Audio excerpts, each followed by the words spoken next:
Excuse me, what do you want to do tonight? Same thing we do every night, Pinky. Try to take over the world. Hello everybody, this is Stuart Wilde. Welcome to the audio version of the Little Money Bible. Introduction. We live in challenging times. Markets have become more volatile. Governments are ever more regulatory and grasping over their citizens' wealth. It's time to review the laws of money.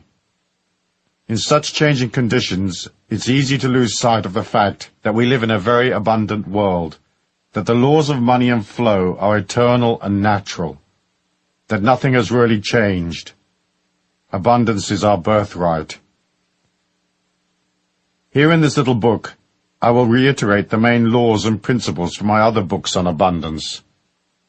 The trick to money is having some, and life was never meant to be a struggle, and encapsulate them for a fast and easy listen. These are the laws of money. They serve to remind us how to align effortlessly with flow and abundance. Money is energy. Your life is energy. You are a physical body, a personality formed from a collection of memories. But what you are in the end is a feeling. That feeling has a spiritual identity. It is your soul. Money is also a feeling of wealth, security, flow, and success. Sometimes money can be a feeling of importance and specialness, a feeling of power. Throughout history, philosophers and great religious leaders have taught that there is a divine abundance which ebbs and flows through our lives, as the seasons do. We are loved and provided for. Money is just a symbol of the infinite goodness, the compassion that gave us life. We intrinsically know how to manage on the physical plane. The knowing is God-given and natural. In these pages, I lay out the 10 commandments of money. This is not a rah-rah, up-and-at-'em, get your act together book. Instead, we look at the psychological aspects of aligning to money. But you also find the deeper metaphysical secrets of abundance laid out here, the inner game, as some call it. They are the subtleties known only to some, subtleties usually overlooked because they're not immediately obvious. We each have to search within to comprehend the ebb and flow of money in our lives. It's one of the great spiritual lessons of the earth plane, as are physical balance, love and compassion, interpersonal relationships, and the other experiences we collect in life. Money is important. First, because obviously we have to eat. Second, because as divine spirits, we get a free body, and we're spiritually required to take that body around the earth plane to collect life's experiences. Mobility is important. It grants you the wherewithal to delve deep within yourself, to pull out your true power. From that personal power flows all the money that you'll ever need. At the end of your life, with all its triumphs and all its beauty, you're just a collection of memories you managed to acquire. Those memories make up your spiritual identity, your soul, expressed as a sacred, infinite feeling. And that composite feeling, the story of your life, is the real you. It's eternal, for within it is the divine spark of God. Over the centuries, money has gotten a bad rap. It has been associated with corruption and the misuse of power. The perception grew that somehow the rich deprived the poor, and that if you became wealthy, you disconnected yourself from love, goodness, and the God force. This is not necessarily so. I genuinely believe you can be rich and spiritual, and that with your abundance you can create love and compassion, using your wealth to help others strengthen themselves so that they might also accumulate money. Each one spreading his or her wealth around so that everyone can collect the experiences they need to become proficient in life's ways, to become fully transcendent and wise. In John Randolph Price's wonderful little volume, The Abundance Book, he cleverly reminds us that all the philosophies and religious systems of the ancients included the concept of self-sufficiency, that the ideas of harmony, peace, and abundance are common to all cultures. Price quotes 9 excerpts from the Bible. Abundance affirmations such as, "Beloved, I wish above all things that thou mayest prosper," and "Thou shalt remember the Lord thy God, for it is he that giveth thee the power to get wealth." Most of us don't remember these. We only remember, "Money is the root of all evil." But the actual quotation is, "The love of money is the root of all evil." Money of itself is a symbol of appreciation, a gesture of goodwill and compassion. It's only the negative emotions around money that are evil: greed, avarice, an obsession with power, and so on. Money is neutral. It's only a solidified form of energy, light. And light, of course, is also neutral. It can illuminate a church or cast shadows in a torture chamber. In the early Christian era, the church sought to control people. The ideas of self-sufficiency and the oneness of all things was edited out of the scriptures and religious teachings.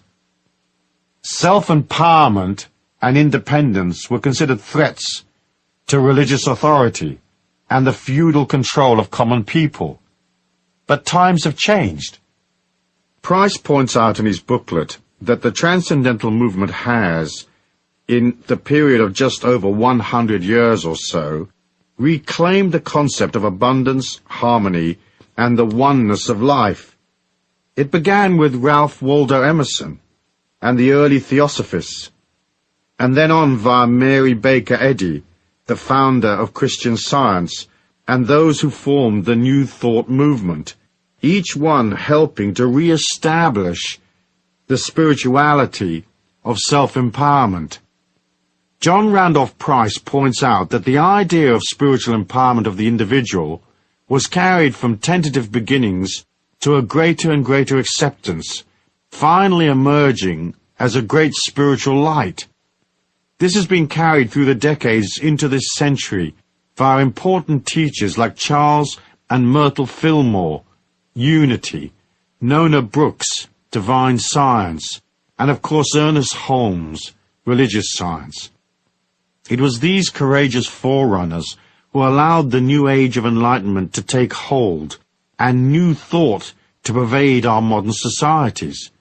The ideas of self-sufficiency, abundance, and enlightenment are no longer threatening to many. People now realize that they are responsible for their own empowerment. They see that taking responsibility is a spiritual act. It allows each one the freedom to become more. For that to happen, people have to be brave, and they have to grasp the idea that they can control their lives. Accepting responsibility is an uncomfortable thing, for within that idea is the birth of the true individual. It's the only solution to our society's problems. Expecting someone else to fix our lives is silly. In the end, we need 6 billion individual fixes. In the past, we were manipulated and shamed into believing that the individual was not important, that all power and control over our lives should be handed over to the authorities, who would act as custodians of the collective good. Watching those characters manage the collective good for their own ends, often to the detriment of ordinary people, caused many to wonder if the philosophy of such disempowerment actually worked. The collective good became known, amusingly, I think, as the public interest, which turned out to be anything that suited the leaders of our spiritual, financial, and political status quo. The endless manipulation and control of our society was sold as an idea that is holy and good. After all, who could argue against the public interest?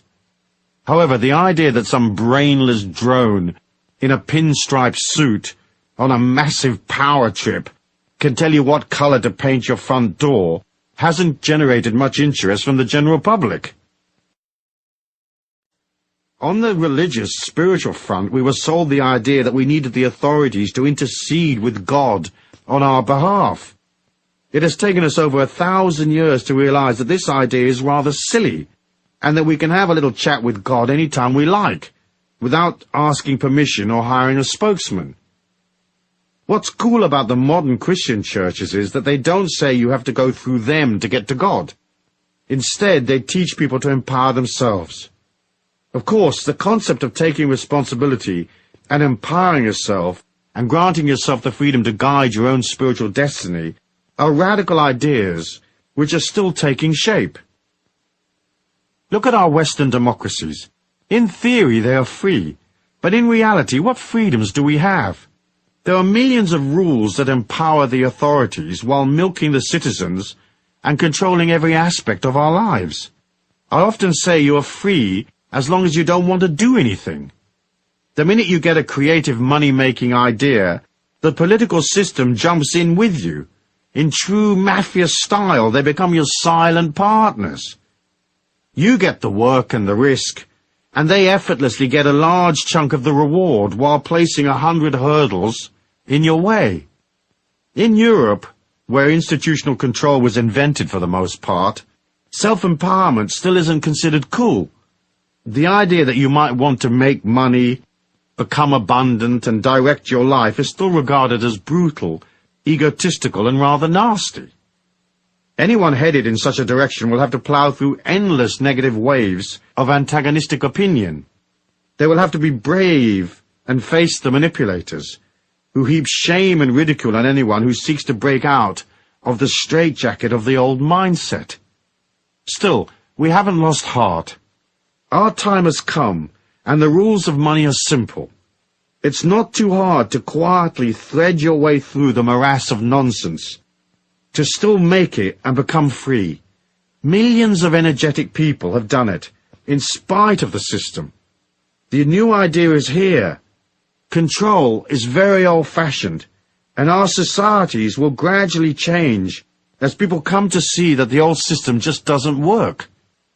I think the pioneer spirit of the Americans has allowed them to embrace the idea of individuality more readily.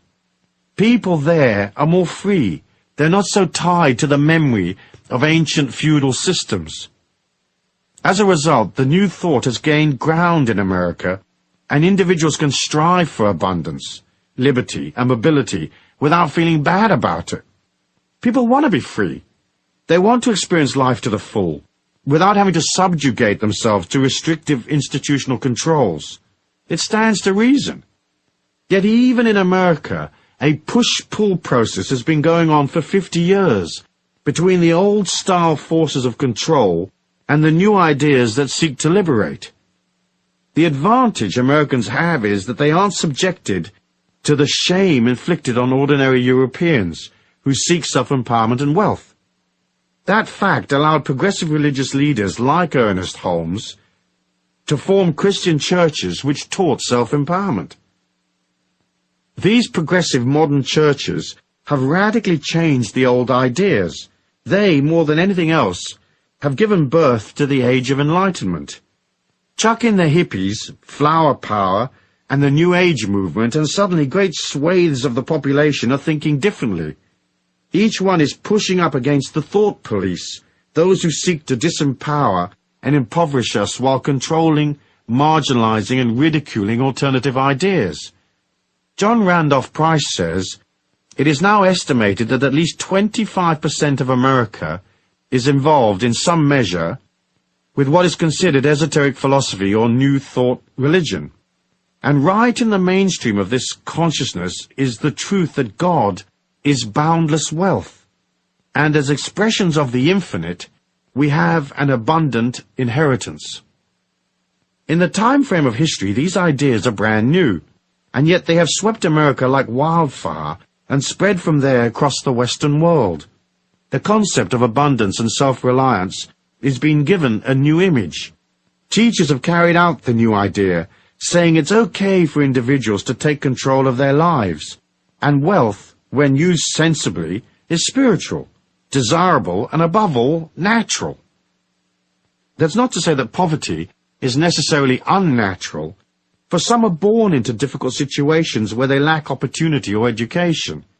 Yet we can all rise, no matter how humble our origins, for money is energy, and generating energy requires nothing except enthusiasm. We should also remember that the inability to align to money in abundance is not a misfortune, nor is it necessarily bad luck, or a sad karma that you've been lumbered with. More often than not, a lack of money is the result of errors in the fine-tuning of the buttons and knobs that make up the real you and your grand plan.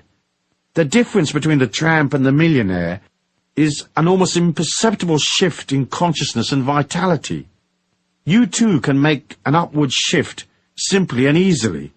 You can learn to be more open and place yourself in the flow while learning the subtle laws of money and abundance so that life's opportunities come to you more naturally. It's all part of your spiritual journey.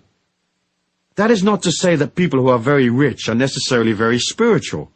Some are naturally adapted to the marketplace of life. However, in order to be a complete, whole, divine being with a bag full of memories and experiences, you may need to make the adjustments.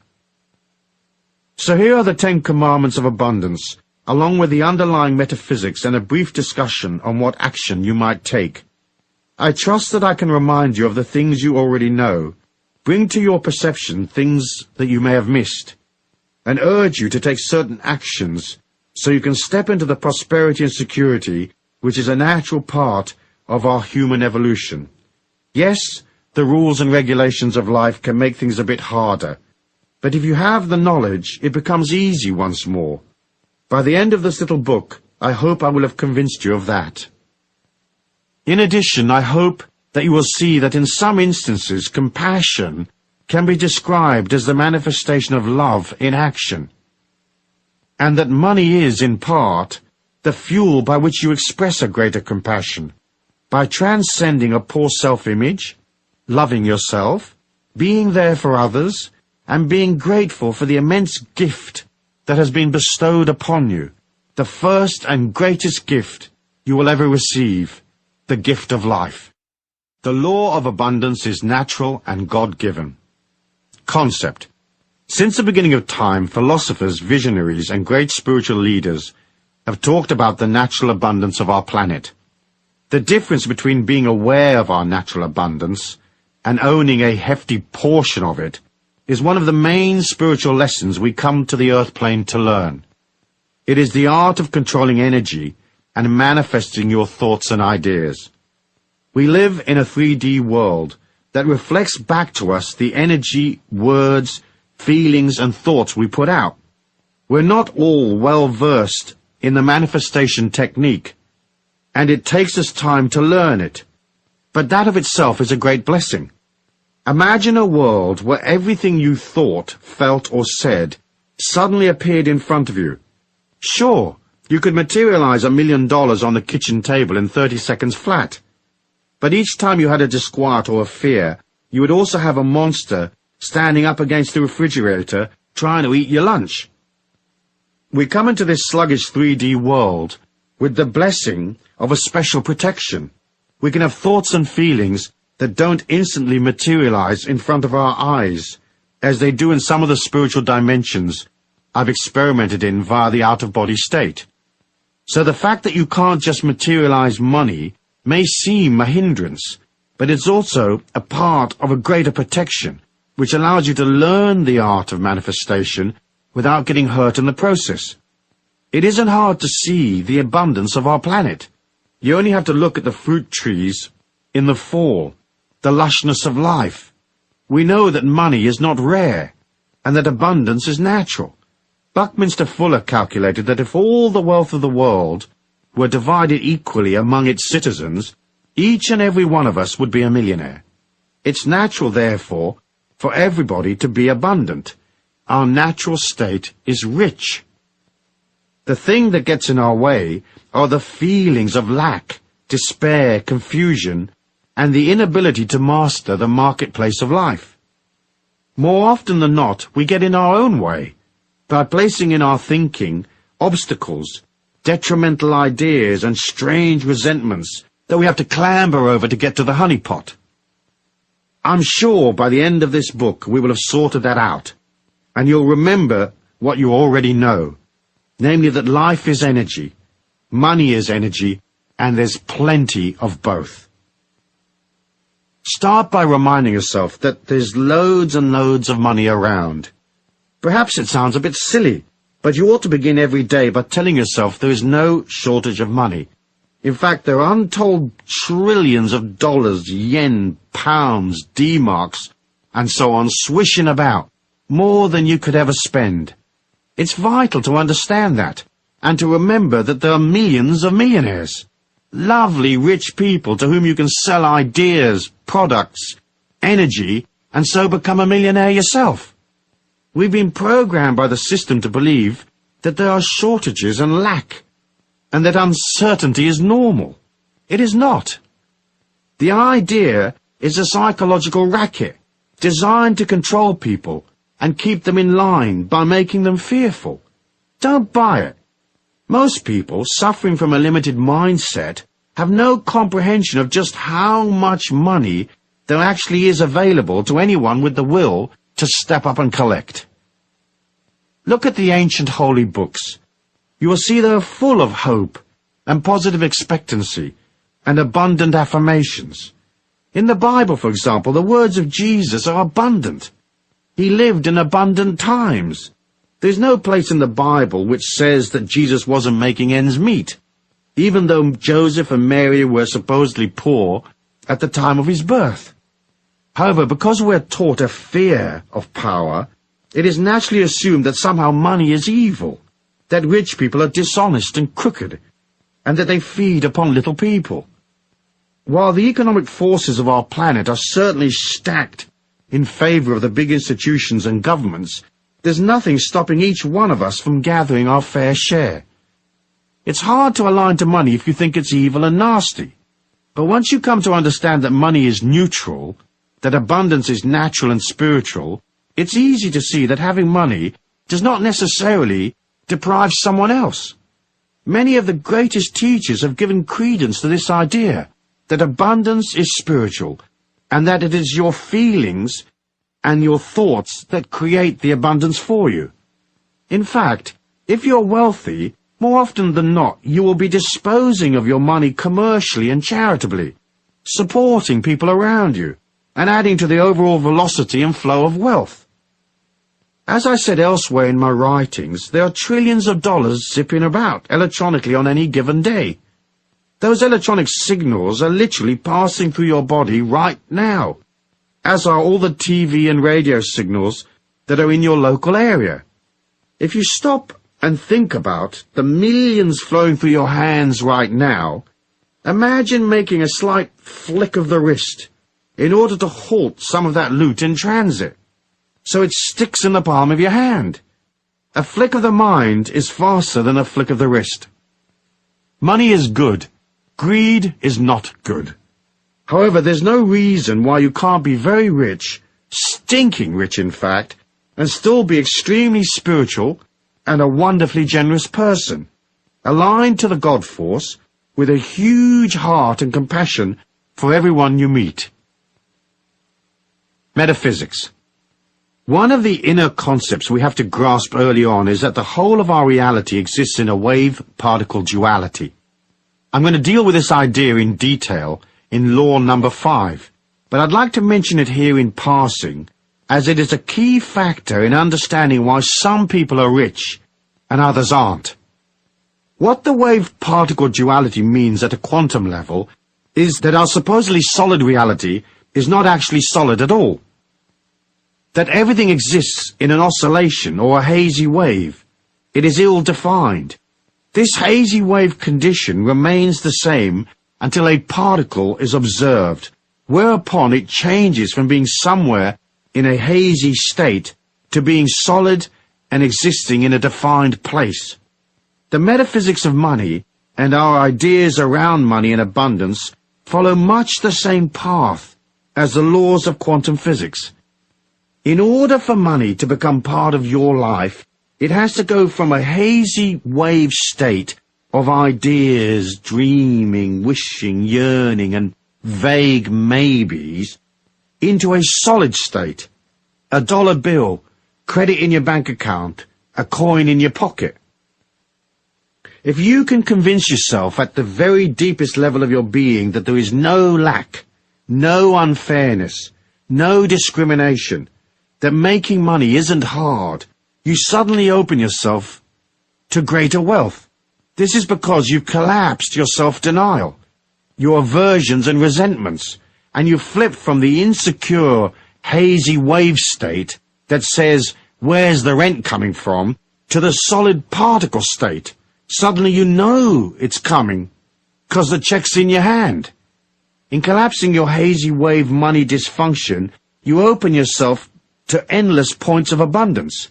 This simple click of the mind opens the door metaphysically. Remember, all points of abundance, points in our 3D reality where money is actually delivered, where transactions take place, are solid particle states, not hazy waves. So to make the manifestation process work for us, we have to put aside all our hazy wave ideas of lack. We have to become centered and aligned to the solid symbols of abundance. We have to know we can do it. When thinking about your money flow, say to yourself this: there is a way, and I will definitely find it. This affirmation works well for most all of life's little problems. Action. Take a little time over the next few days to stop and concentrate on things that you consider to be manifestations of abundance. Go to places where wealthy people hang out. Look at the symbols of their wealth and affirm the abundance of this earthly dimension is holy and good. Yes, money can be used for evil purposes, but in itself it has no energy. To make your feelings right, you've got to agree that abundance is natural. You can't look at abundance with anger or envy. You can't become abundant if you exclude yourself. So when you see a person in a limousine wearing fine clothes, if you say consciously or subconsciously, "What a rat! That lifestyle's not for me. Poverty is holy and good," you deny your potential. It isn't easy for most ordinary people to look at extreme manifestations of wealth and join in the idea. The ego is too racked with jealousy or inadequacy and judgment. We'll look at a palace and we'll say, "That's not my kind of house." We'll see expensive things and say, "That's far too much for me." To be abundant is simple, but first you have to be able to join with your feelings. It's not vital that you can instantly visualize yourself in the presidential suite of a 5-star hotel, providing you don't deny yourself the possibility. In other words, you may say, "I don't have to stay at the Grand Hotel, but it's certainly something I could take in my stride. It's certainly something that I'm pleased exists. Moreover, I'm thrilled for the people checking into the presidential suite right now." In this way, you switch from the negative affirmation that money is bad and poverty holy to the idea that money is neutral, that abundance is natural and God-given. So, acknowledging abundance as a daily affirmation is a part of your disciplined action plan. Make a point of noticing the plum tree full of fruit. Gaze at fields of wheat. Meditate on the endless rows of vegetables at the supermarket. Accept the warmth of the sun as it rises each morning, and engage your childlike self in awe at the abundance of stars in the night sky. Now do this. Get a 7-day candle, one of those votive candles in a glass jar, and place it in the southwest corner of your home. With the candle, you can place any sacred or power objects you may have. Next, you'll write a letter to the universe at large asking for a cash refund. I'll explain. In this lifetime, you've worked, and you've helped people, and you've loved and cared for them, and you've generated good energy, much of which you didn't get paid for because naturally you didn't expect to get paid for kindness. But you're entitled to a cash return for all that love and energy you put out. But only if you ask for it. So ask. Tell the universe, "Hey, I've done this and that, and I've worked diligently on myself, and I've helped others. And as money is only energy, and I've put out loads and loads of energy, I want a return of that energy, a refund, and I want it in cash and right away, or anyway, as soon as possible." Add a sentence that says you love and believe in yourself, that you love and believe in others, that you know the world is abundant, and that you feel worthy and entitled to your cash refund. Light the candle and put the letter with it. Then each day visit your sacred spot and ponder on the imminent arrival of your refund. Do this until your refund appears, restating your affirmations and replacing the candle each week for as long as is necessary. It's okay to leave these candles burning all the time. Just make sure it's in a safe place. Expect a surprise. You'll be amazed. When I did this exercise, I waited for a few weeks and then $30,000 dropped in my lap unexpectedly.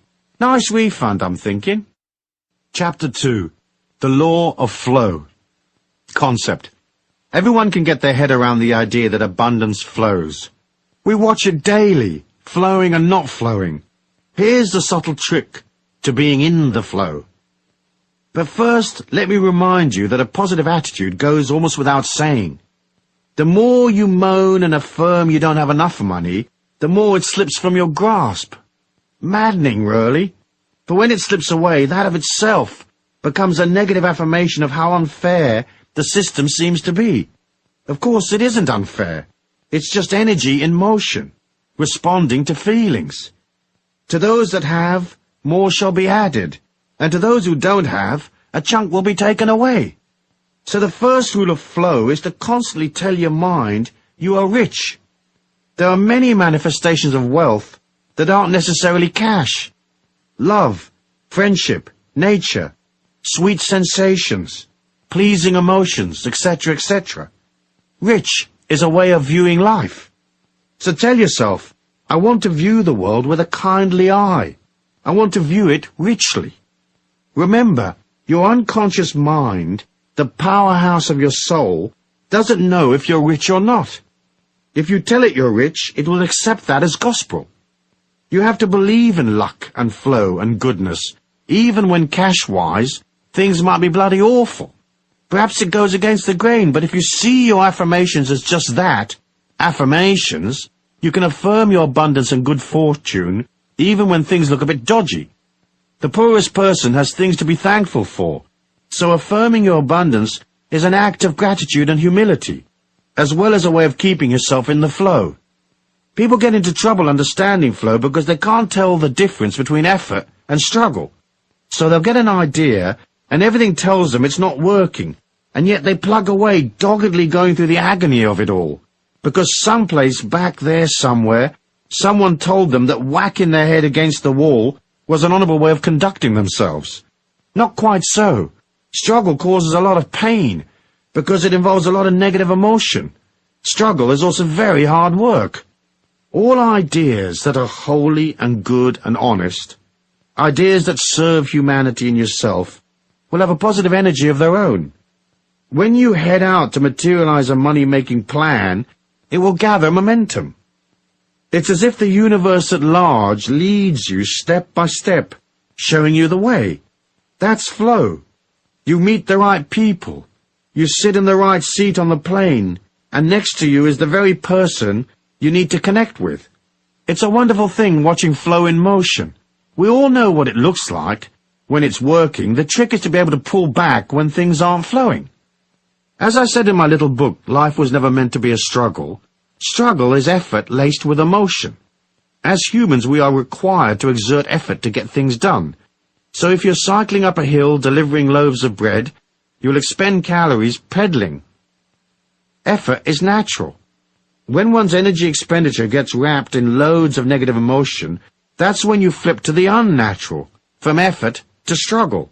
At that point, you should pull back and ask yourself loads of simple questions. Questions that highlight silliness. Of course you need perseverance when times are tough, but perseverance mustn't trip you into negative emotion. That will destroy your dream real quick. So if things aren't flowing, watch the signs very carefully. What little adjustments can you make to get things moving? Is your plan realistic? Do you have the wherewithal to pull it off? Are you missing some component? If you're missing a piece of the jigsaw, what does that piece look like? Is the piece inside you, or where will you get the bit you need? It's okay to go up the path a little way, only to discover it's not right for you, as long as you realize when things aren't working, and pull back. The trick is to evaluate and ask yourself, Is this a stupid idea or not? Am I going about it arse backwards or what? Do I need this suffering, or is my suffering voluntary? Remember, it's not a defeat to pull back when things aren't right. You can always wait for things to change. The fool plugs away regardless of the signs. If you are aware, you'll pull back, or perhaps continue slowly forward, watching carefully, making adjustments as you go. Remember, don't be impatient. Things always take longer to materialize than you think they will. That's because our minds can move faster than the 3D reality in which we all exist. Also, it's okay to make mistakes. It's okay to fail sometimes. See these as mini-seminars you attend to teach you the tricks of life. Of course, the main trick is to be flexible and easygoing and light-hearted, and to learn, learn, learn. Life's a seminar. We learn by stuffing it up. So be kind to yourself. Although flow often seems a form of magic, it actually stems initially from order and planning. It's much easier to experience a great good fortune when you're organized and ready and able to receive the abundance due to you. So ask yourself, am I ready? If someone shows up right now with my special opportunity, can I respond? Am I flexible? Can I move and go in an instant? Flow is energy in motion. So you have to become the embodiment of energy in motion, i.e. flexible, fluid, and fast on your feet. In passing, let's look at risk and reward. To make money, you will have to take risks, even if it's just your time on the line. The key to risk-taking is knowledge. For example, gambling is betting on an unknown outcome. Investing is betting on known possibilities. The difference is knowledge and the quality of your information. So when the amateur blackjack player is pitching his money on the run of the cards, he's gambling. But the professional card player has knowledge and additional information. He can count cards as they come past and make informed decisions about what is to happen next. He's not gambling. He's investing his money in a planned and reasonable way on what might seem to others a random outcome. His knowledge and ability change the random nature of the game into one of near certainty. He is not struggling, he's working, just as the croupier and cocktail waitress are working.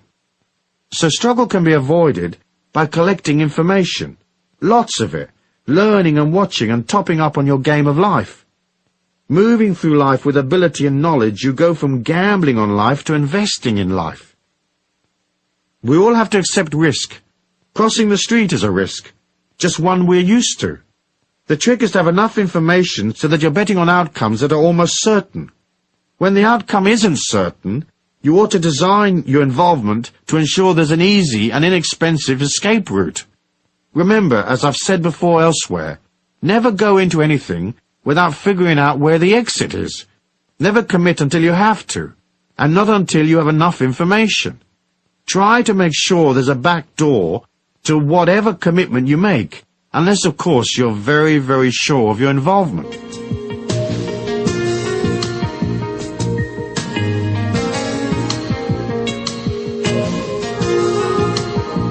Metaphysics. The metaphysics of flow is easy to comprehend. You figure it with your feelings. Your feelings are enormously powerful. They are your extrasensory perception. The mind can deduce from what it already knows and guess at an outcome. And millions are lost every day using this intellectual guessing method. But your feelings are more accurate, for everything is energy. So any deal or investment or any involvement with others has an energy of its own. That is its thumbprint, if you like. Use your feelings to stay in the flow and keep away from trouble. Remember, if an idea feels wrong, it is wrong. That's not to say that you should trash a deal whenever you have a moment of disquiet.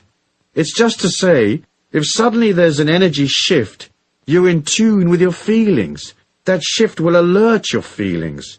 When something feels odd, stop and notice and take stock. Your feelings guide you away from trouble. Half the trick to making money and being in flow is staying away from deals that don't work. It's the deals you walk away from that make you rich, as much as the successful deals. So put your feelings into everything. Meditate and become a satellite for your subtle feelings. The way to build up your sensitivity is to ask. Constantly refer back to your feelings to confirm your direction. If you're in a meeting, mentally reach out to the other people there, and imagine your arm extending to touch them in the heart.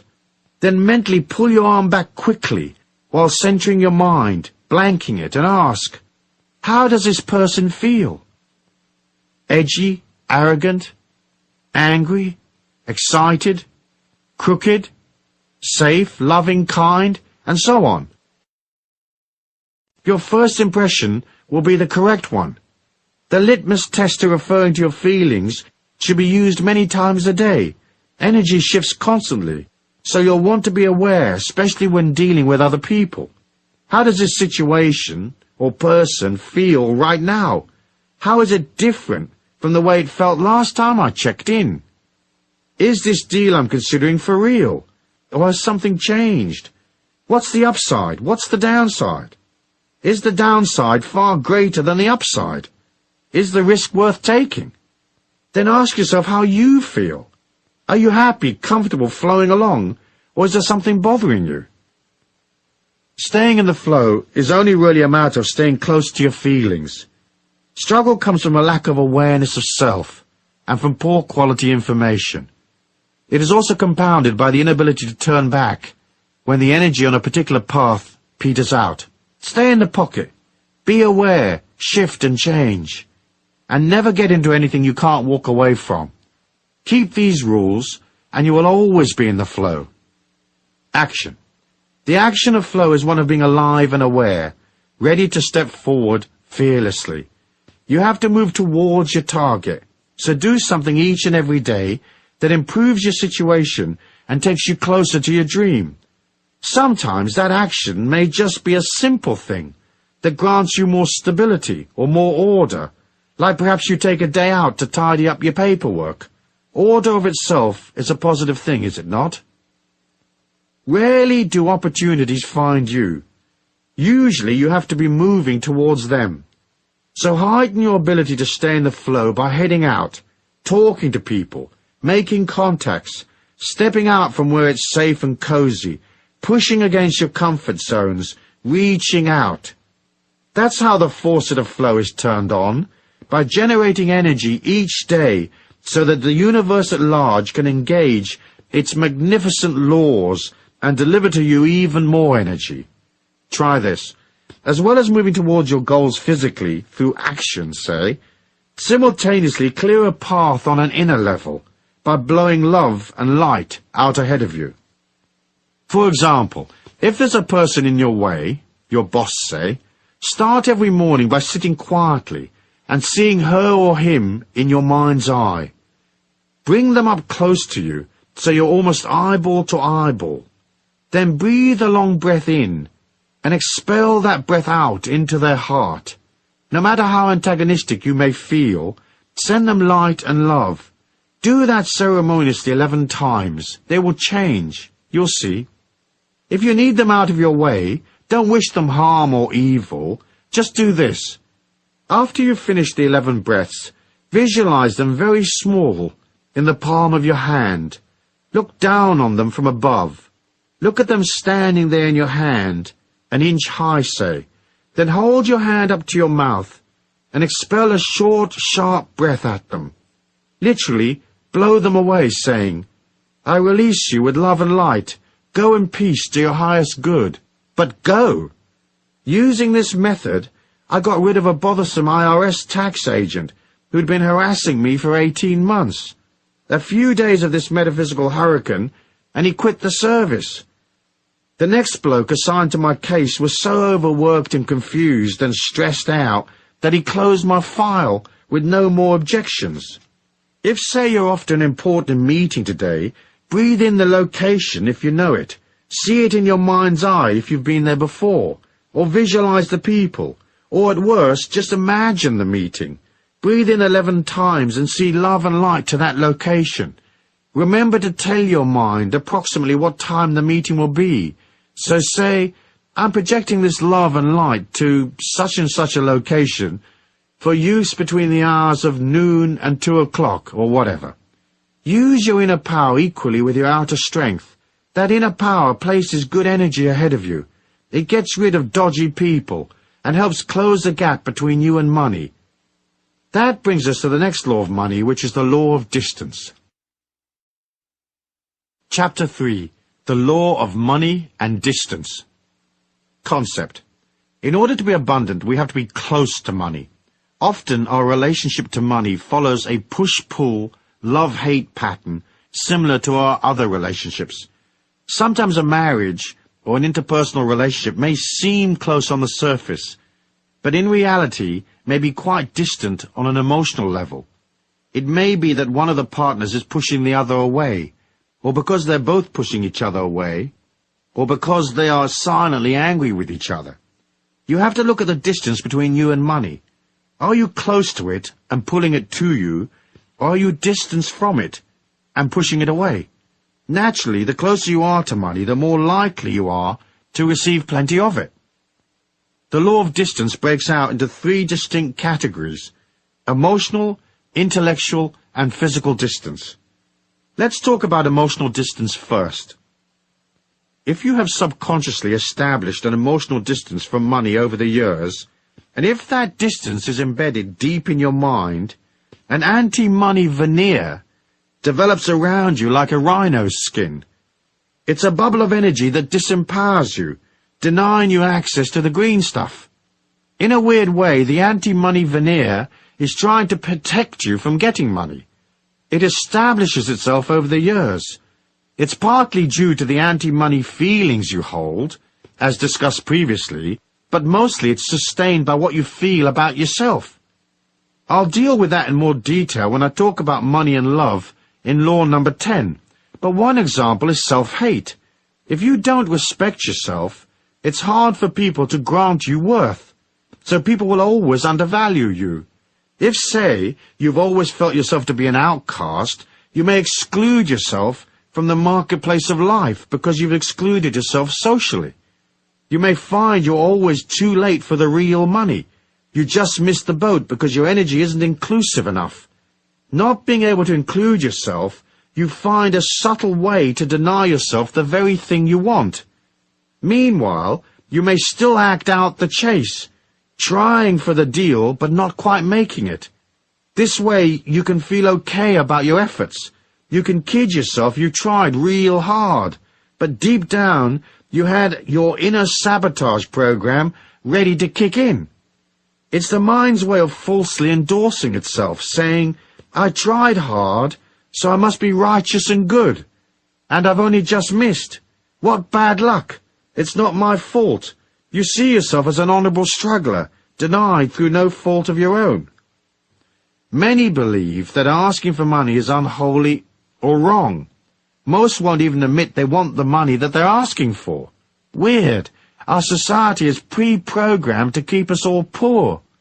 We don't have to ask for oxygen, and money is a type of oxygen. You can't operate out of, if I don't breathe, will you love me? If I don't charge you, will you consider me holy and good and a nice person? Will you accept me? If asking is an issue for you, practice, practice, practice. Start at the bathroom mirror. Imagine your customers, boss, whoever, there in front of you. Imagine them asking you, how much do I owe you? And see yourself smiling as you pause to mentally double your prices. And listen while you say unashamedly, $30,000, thank you. See your hand out, waiting to receive your self-worth in the solid particle form. Once you realize that the emotional distance between you and money might have occurred because you acted against yourself in the past, disempowering your chances, establishing a distance between you and money, you can fairly easily click your mind and start including yourself. A good thing to do as part of your abundance affirmation is to include yourself in socially.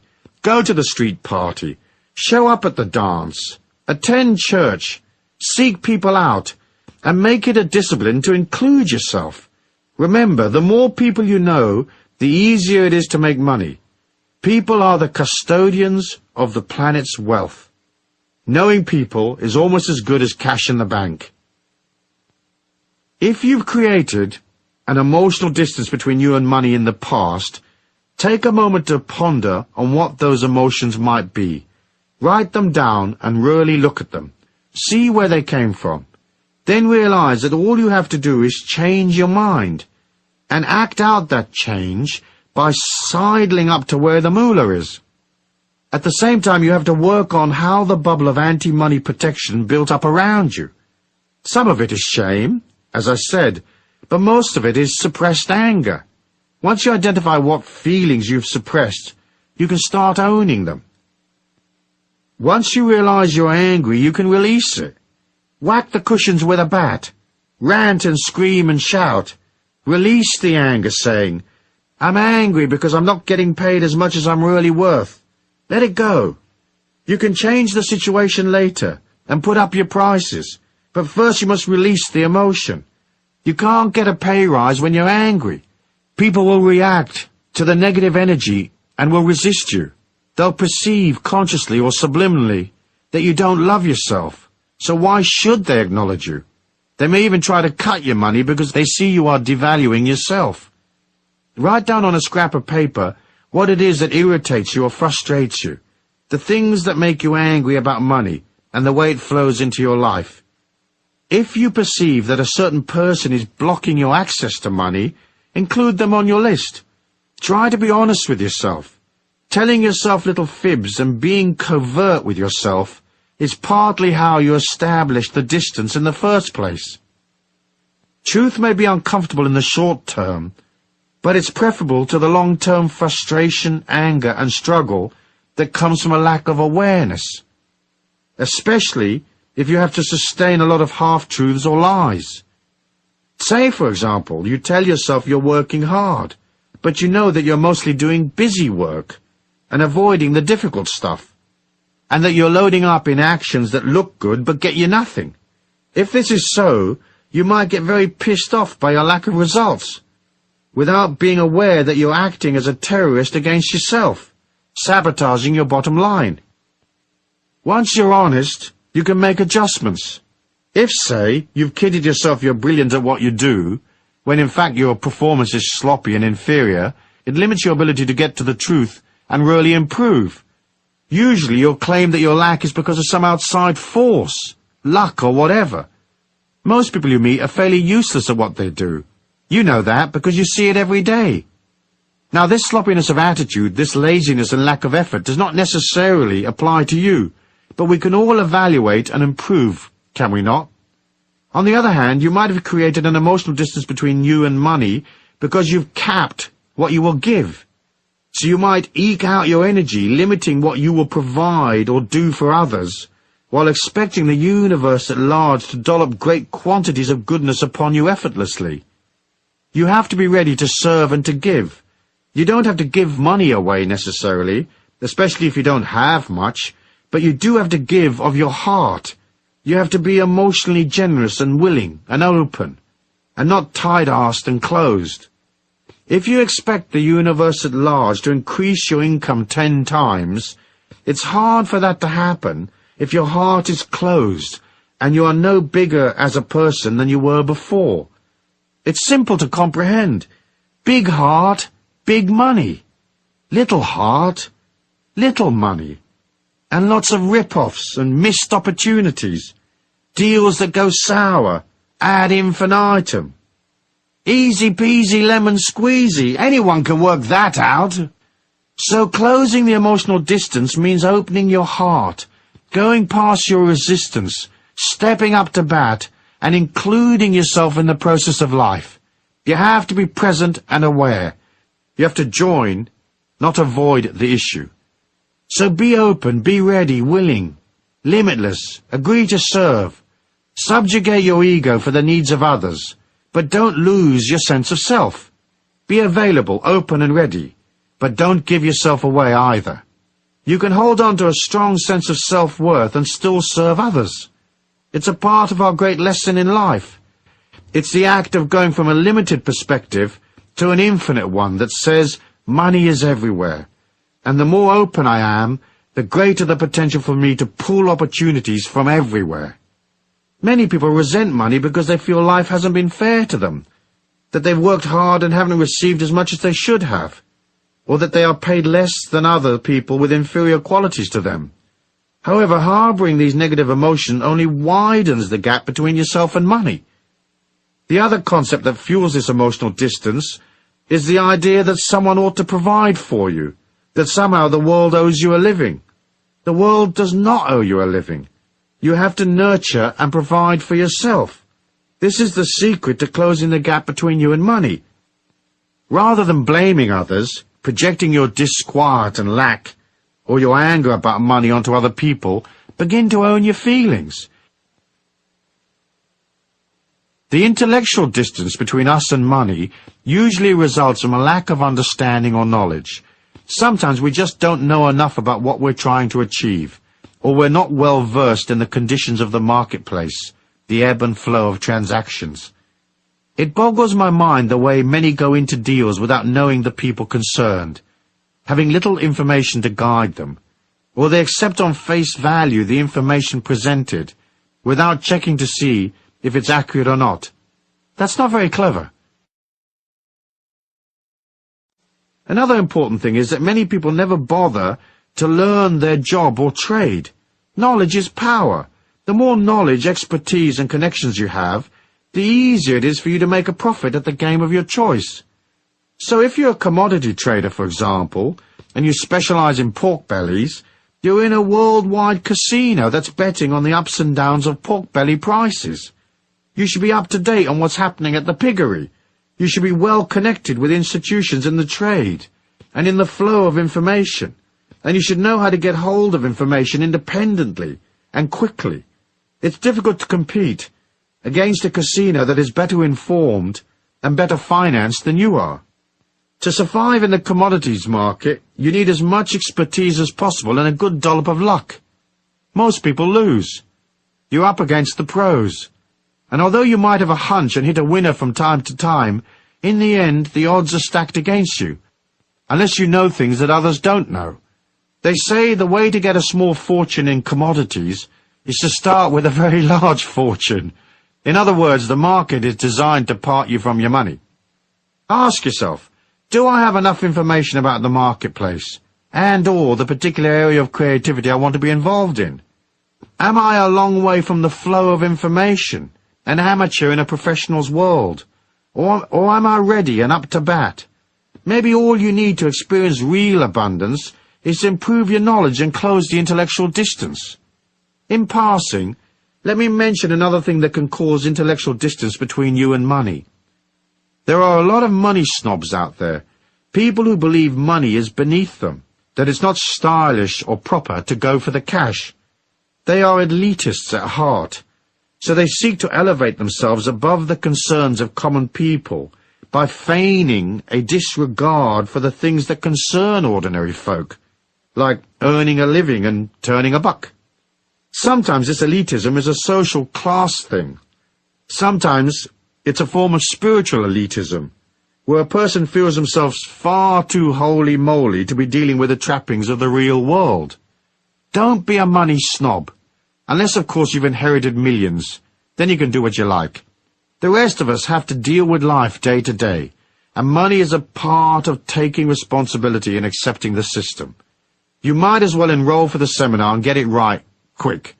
That's the most pleasing way. It takes you to harmony and well-being and a stress-free existence via the shortest route.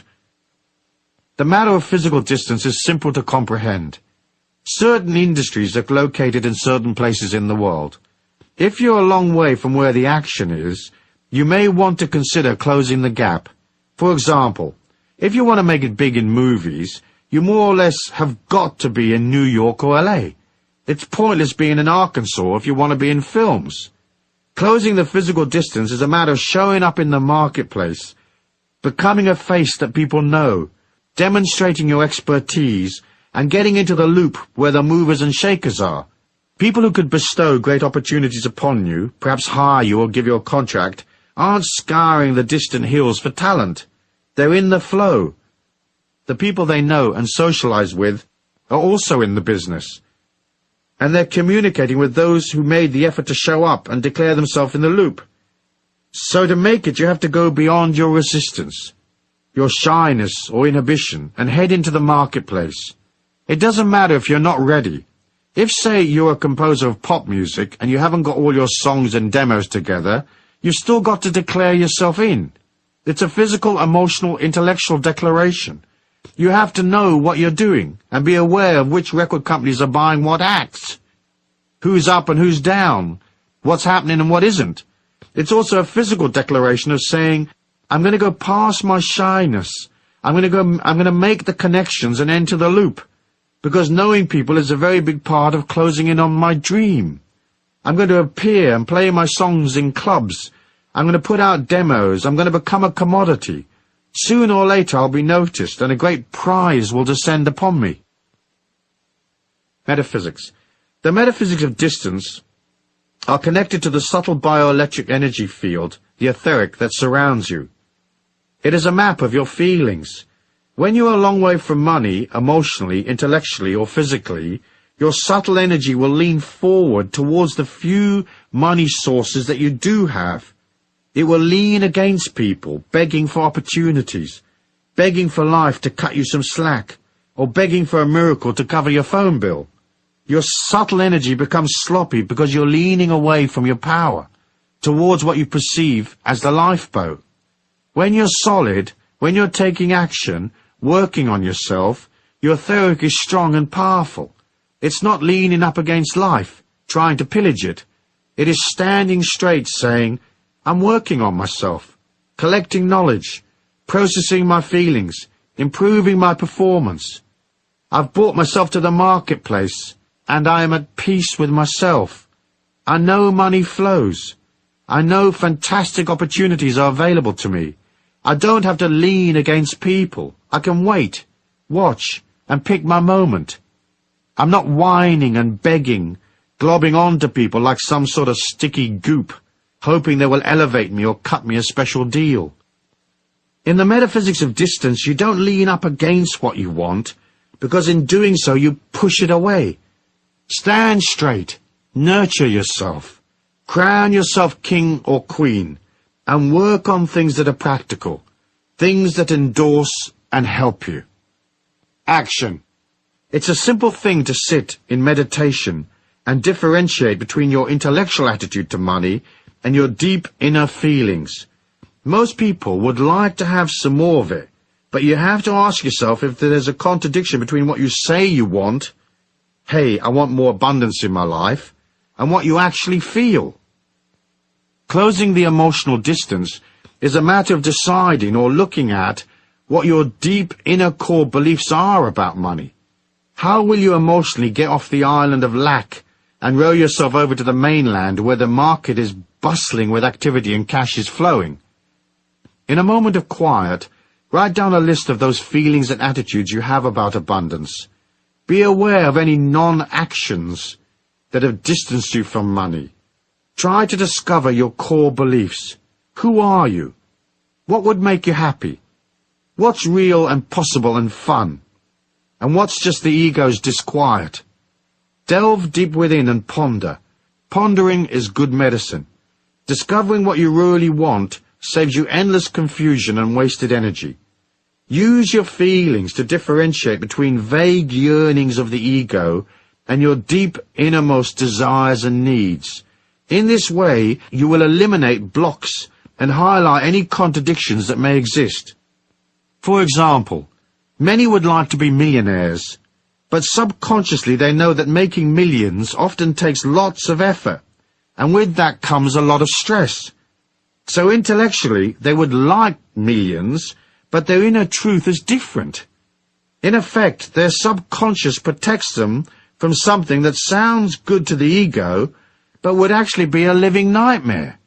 Looking at the distance between you and money teaches you things. Perhaps all you really need is a bit more money and a bit more security. Now, it may seem an odd thing to say, but you can't get security by earning money. Earning money involves activity, and all activity burns energy. So eventually that energy burnout makes you insecure. Low energy equals fear. High energy equals security. The only way you can increase security is to nurture yourself. All insecurity comes from the fear of collapse. The collapse of a situation, of your life, a business, whatever. So if you need more security, work on your body. Be kind to yourself. Sleep more. Rest. Hang out in nature. Do nice things for yourself.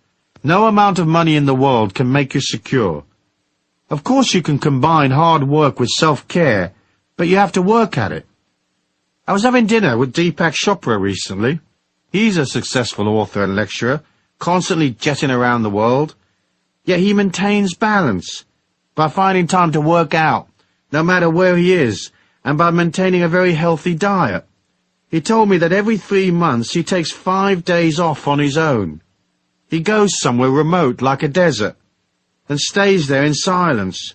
No phones, no people, nothing but him and silence. It's a brilliant idea. He rebuilds his energy by pulling back, and then he's ready to zip around for another 3 months. Get in touch with who you are. See what motivations are real, and which ones come just from the intellect and ego. Perhaps you don't really need the aggro of piles and piles of activity and responsibility. Perhaps all you need is a carefree life, with some good creativity, loads of friends, and plenty of fun and games. In the end, you must both take care of the inner spiritual self and satisfy the many needs of the outer self. It's a balancing act, like everything is a balancing act. If you look within and discover that making piles of money is your thing, but worry about the contradiction that may exist within you, don't despair. It's easy to change the subconscious. You just tell it that you've decided to change. You can easily rewrite your subconscious mind. You just keep telling it something different. You may have to do so over a period of days and weeks, but it's simple to agree to change your mind. It's also easy to see that abundance comes from closing all of the gaps. That idea of itself gives one a lot of hope and determination for the future. Of course, it's not just the emotional, intellectual, and physical gaps between you and money. The real gap is always between what you think you want and what you actually want. Deep down. Once you arrive at the truth, deep within, you've come home spiritually. You've returned to the source, where your divinity exists. In there you will find the truth, the meaning of life, and you'll see what it is that you want to do, what you want to offer the world in this lifetime. It's there in the deepest recesses that you find your connection to all things.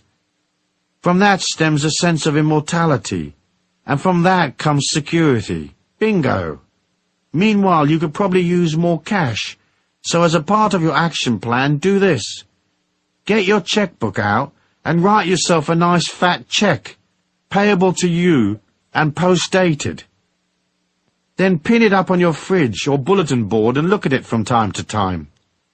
A friend of mine who opened a shop wrote herself a check for 10 million Australian dollars and post-dated it 5 years. Her shops did well, and she probably had a few million when a company proposed that she franchise her stores. The deal was worth about 7 million. The franchise deal came in with just a few days of the 5 years left. In the end, she decided that she was into creativity, not accountants and lawyers, and all the stress that comes with a deal like that. So she didn't follow through. But she was satisfied, though, because the universe did provide for her check to be made good, even though she didn't take the potential 7 million on offer, which would have given her a total of 10 million. I'm sure she'll get to her 10 million in the end. She'll just go about it in a less stressful way, a way that suits her creativity. Chapter 4. The Spiritual Law of Supply and Demand. Concept. Money is important because it is a symbol of your mastery and comprehension of life's great journey. You don't have to become rich, but you do have to have your money trips under control. Commercially, the law of supply and demand states that if there is more demand than supply, prices go up. And if there's an oversupply and less demand, prices go down. But there are other aspects to supply and demand which are less traditional. To make money, you have to deliver your energy in some form to satisfy a demand that is out there. And if what you're selling is energy, charisma, and enthusiasm, there is no competition, because most others are selling things that are lifeless, loveless, and dull. So your stuff, your service, your creativity, whatever, will always be different, unique, and desirable, because you will imbue it with energy, the God force, love, and caring. It will excite people and bring them to life. It will carry within it the energy of the part of you that joined, the aspect of you that celebrates life, laughs and is carefree, the part of you that honors humanity. It may just be a garden chair that you're selling, but your garden chair will radiate with light and love. It will be so lovely you could place it at the head of the round table, and no one would think it odd, as your chair is a beacon of light. Energy is easy to sell. Everyone is into it. It helps them feel special, looked after, and secure. Once you imbue your life, your products, and so on, with energy, you will see that the law of supply and demand no longer applies. It only relates to the tick-tock world we see around us. It does not apply once you understand the trick of projecting energy into your money-making activities. To properly comprehend this idea, you first have to make a subtle ego shift in your mind. You have to switch from focusing on yourself, what do I need, who will supply my demands, what will I eat, who will give me the things I want, and you have to concentrate instead on the needs of others. This doesn't mean that you have to become a charity worker or disempower yourself financially. It's more a way of saying your needs will be met once you find a way of projecting energy and fulfilling somebody else's need. That is self-empowerment. Hoping someone will fix it for you is disempowerment, because a satisfactory outcome always lies beyond your control, subject to the whims of others. So switch your focus to, how will I fulfill somebody else's needs today, and get paid in the process? There is no way of making money on this planet other than by fulfilling people's needs. It's just an ego shift. First you concentrate on serving others, and in that way you serve yourself. There are more than 5 billion people on this planet, and every day of the week each one needs, say, 100 different things. There are trillions of demands that need satisfying. So rather than look at supply and demand from a position of insecurity and lack, you can see it from the other side of the coin. There is a perpetual oversupply of demand. If you can't give people one thing imbued with an energy that shines like crazy, you sure as hell can find something else they'll want. When you're selling energy, you're selling light, so your possibilities are infinite. What will you supply? The things that humans buy come in 3 categories. They buy services, knowledge, or products. Nothing else. You can raise your energy, you can change your consciousness, you can align to the divine abundance in all life, but when people are attracted to what you are, you have to have a knowledge, a service, or a product to sell them. Simple, really. By concentrating on what people need, you become abundant. When you look at the marketplace of life, isn't it true that so many products don't work? How many restaurants have you eaten in that are not clean or customer-oriented? How many businesses exist just to screw people, rather than to love them and satisfy their needs? There are so many shoddy products and rip-off merchants who haven't clicked into, how will I fulfill my customers' needs? Often, a customer's needs may just be an emotional need to talk to you about their life while you're selling them something.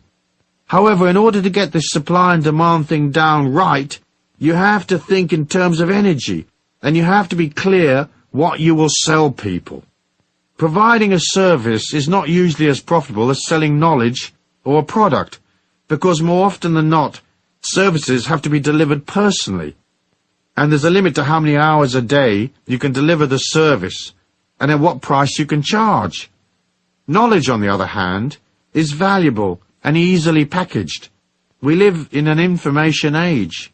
There are hundreds of ways of packaging knowledge. What you deliver in the form of knowledge does not have to be way out. It just has to be presented concisely, inexpensively perhaps, and with originality. If you have knowledge that people want, you can quickly become wealthy.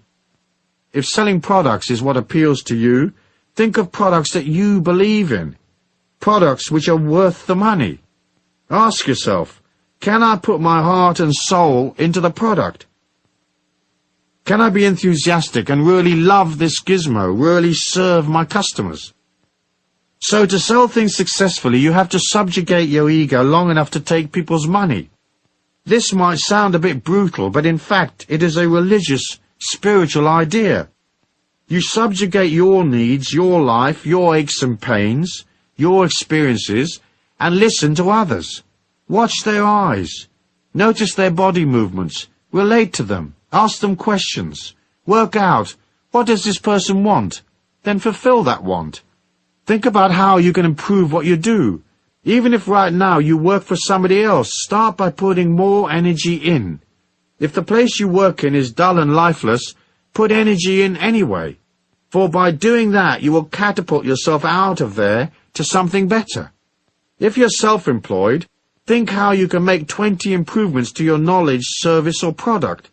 In the end, you're selling yourself, so you'll want that looking good. You need to offer love, kindness and charisma. You'll want to be big-hearted, and right there, bushy-tailed and up to bat. So ask yourself, are you eyeball to eyeball with life, ready to serve? Or does some aspect of your personal agenda get in the way? If it does, put it to one side, quick. Put it aside long enough to cash the check anyway. You can always visit your therapist after work. So offer beauty in an ugly world. Offer kindness where ego and greed predominate. Be accommodating and free-flowing when others are uptight, edgy and stiff.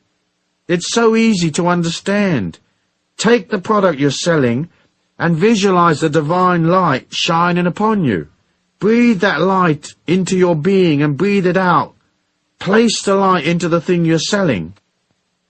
If you are a massage therapist, project light into your table and your little bottles of oil. Most of all, project light into your hands before each session, and of course during each session. If you're selling things on shelves, touch them regularly. Move them about. Make them come alive. Give them energy.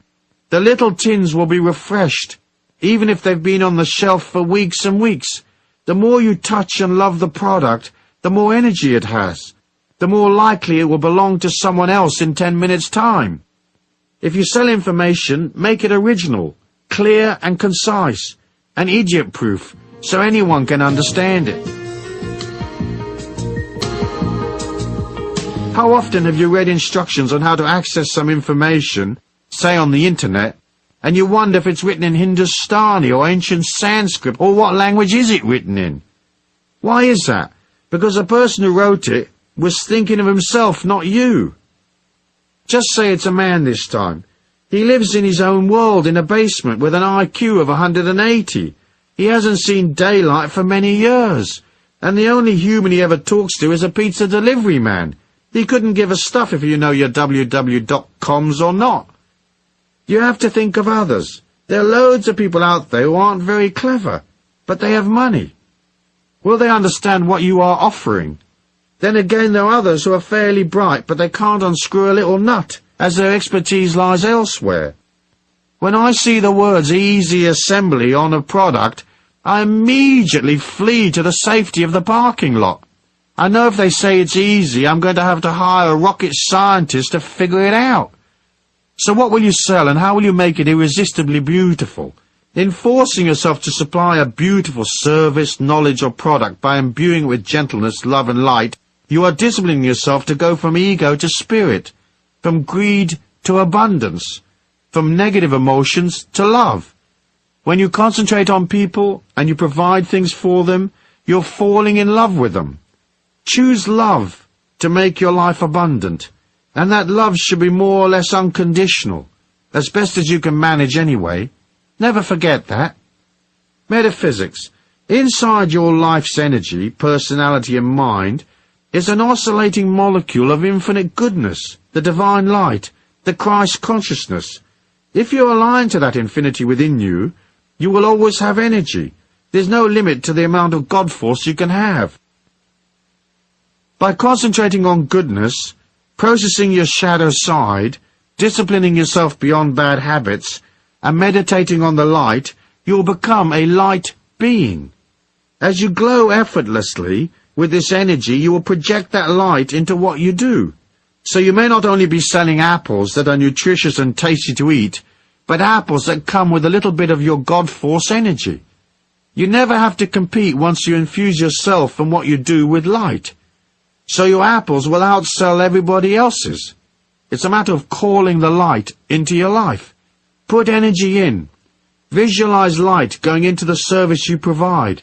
Put light into your CD, musical tape, or the book you're packaging your knowledge in. Feel the manuscript bathed in light, or feel your product to be a part of the God force, albeit a tiny manifestation of such goodness. Remember, you are a teacher. You are helping people, making them feel safer, taking them from fear to love, from ignorance to knowledge.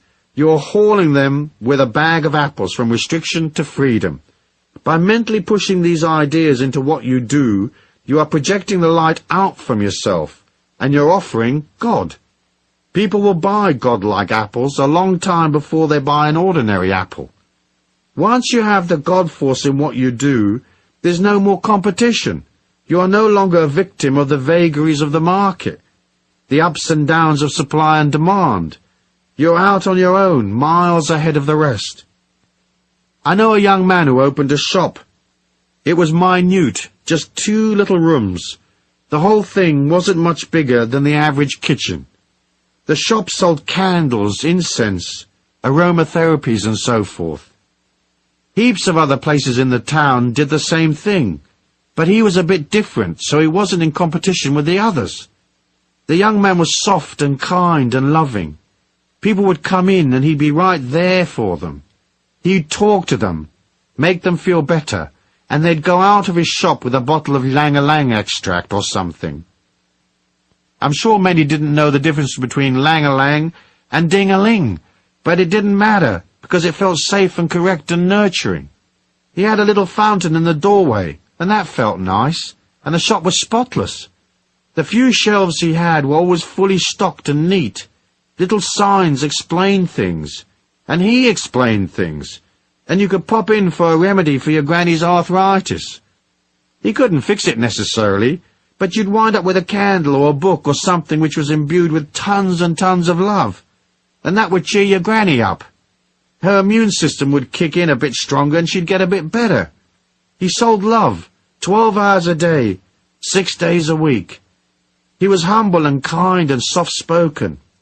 And if he had an ego, it certainly wasn't around during working hours. People loved him. They flocked to his shop. After several years of selling love in little packages, he sold the shop for over $500,000. An astounding price for a few hundred square feet of shop. He used the cash to make another investment, and he did the same love thing there. Now, 8 years later, he's worth 3 to 4 million, and his company will soon go public. When it does, he'll receive an enormous refund, with a note from the Godforce saying, "Here's 20 million bucks, dude. Thanks for dishing out all that love and sweetness in a dull grey world." Action. Get a piece of paper and write down the services, knowledge, or products you are familiar with, the things you are already doing. Then write another list of things you might be interested in delivering to people. Having honed down your lists, look at your products, services, and packaged information, then analyze what other people have done in these fields. Ask yourself, is this other product exciting? Does it challenge? Does it inform? Does it teach people something? Does it enthuse them and make their life more comfortable? Does it help them to be sexier or more beautiful? What is in this product that has value? And how could it be improved?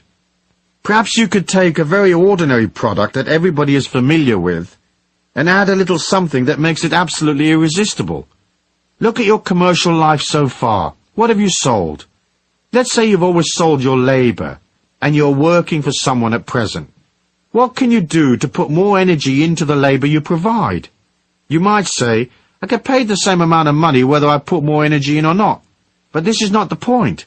If you energize yourself in your work, you'll find that 1, the job becomes more fun to do, 2, you are more likely to be promoted or given a raise, and 3, you lift your energy so high that you go beyond the job and hop perhaps to another corporation that pays you twice as much.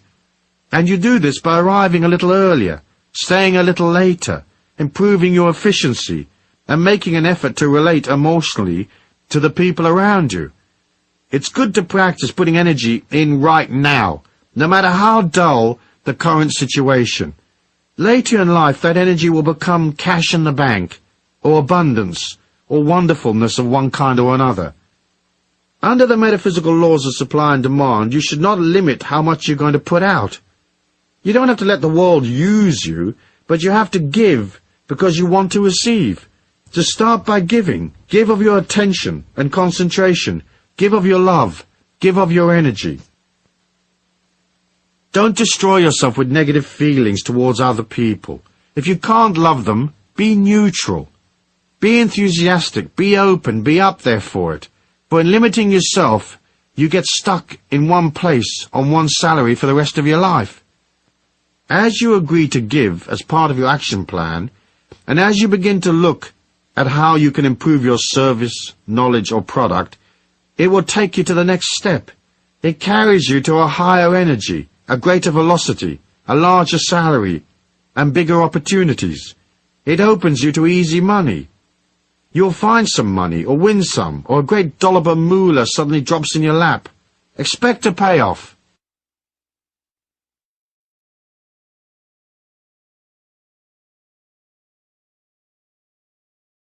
Excuse me, what do you want to do tonight? The same thing we do every night, Pinky. Try to take over the world. Chapter 5. The Law of Money, Concentration, and the Wave-Particle Duality. Concept. I touched on wave-particle duality in Law 1 as a key factor in why some are rich and some aren't. The wave-particle duality of the subatomic world shows us subtle qualities to the getting of money that we've only recently begun to understand. What we learn from quantum physics is that all subatomic particles exist in 2 states. Initially, they are in an amorphous, hazy, ill-defined wave state, meaning they're not solid. Once we decide to observe a particle, the act of observation collapses the hazy wave, and suddenly the particle becomes solid, with a real identity and a defined location. That's how our 3D reality becomes solid. You do this strange magic trick every moment of your life. You make life real by observing it. Our brain and consciousness is a quantum field like any other. You are trillions upon squillions of little particles. Your mind and your consciousness are signals given off by a subatomic field of energy. Our money-gathering activities seem to follow the same quantum laws. Money and financial abundance exist in both a potential hazy wave state and an actual solid state. The solid state is easy to comprehend. It is the cash and credit you use every day. When money is not in its solid particle state, it exists only in its hazy wave state, as a check that may arrive, a possible lottery win, a deal that may happen, and so on. The act of taking money out of its maybe hazy state is the act of manifestation. That act is accomplished by observation. At any given moment there are trillions of hazy state dollars which potentially could become yours, and it is through the power of your mind and the power of concentration, observation, that you collapse money from a distant hazy wave maybe to solid wealth, cash in hand. Concentration is how we pull to us the opportunities we need. Yet we have been taught that concentrating on money is evil, or at best it is a rather undesirable trait, a bit greedy and egotistical. In Europe, children are taught that wanting to make money is close to satanic. The first thing to do is concentrate on the abundance you do have. Make it solid and real by acknowledging it. It's easy to overlook the many things we are granted.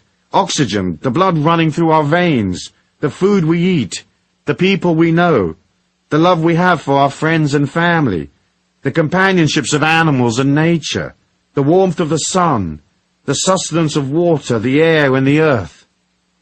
All these things are around us. They are our temple, so to speak. We have to be grateful for what we have. The concept of the wave-particle duality is the understanding that you will act in one of two ways. In affirming that what you have is abundant, you collapse all the negative possibilities of lack.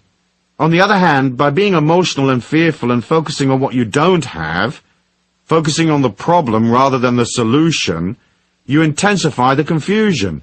You empower the lack, and your chance of collapsing the hazy wave into its solid state become less and less possible. Which takes us right back to, whosoever hath, to him shall be given. The Bible writers were talking subatomic physics when they wrote that. Metaphysics. The metaphysics of the wave-particle duality are slightly more complex. It lies inside the subtle bioelectric energy that exudes from your body. This energy, often referred to as your subtle body or etheric, is where your feelings exist. As I said before, you are a feeling. And that feeling, or thumbprint of what you are, is inside the etheric.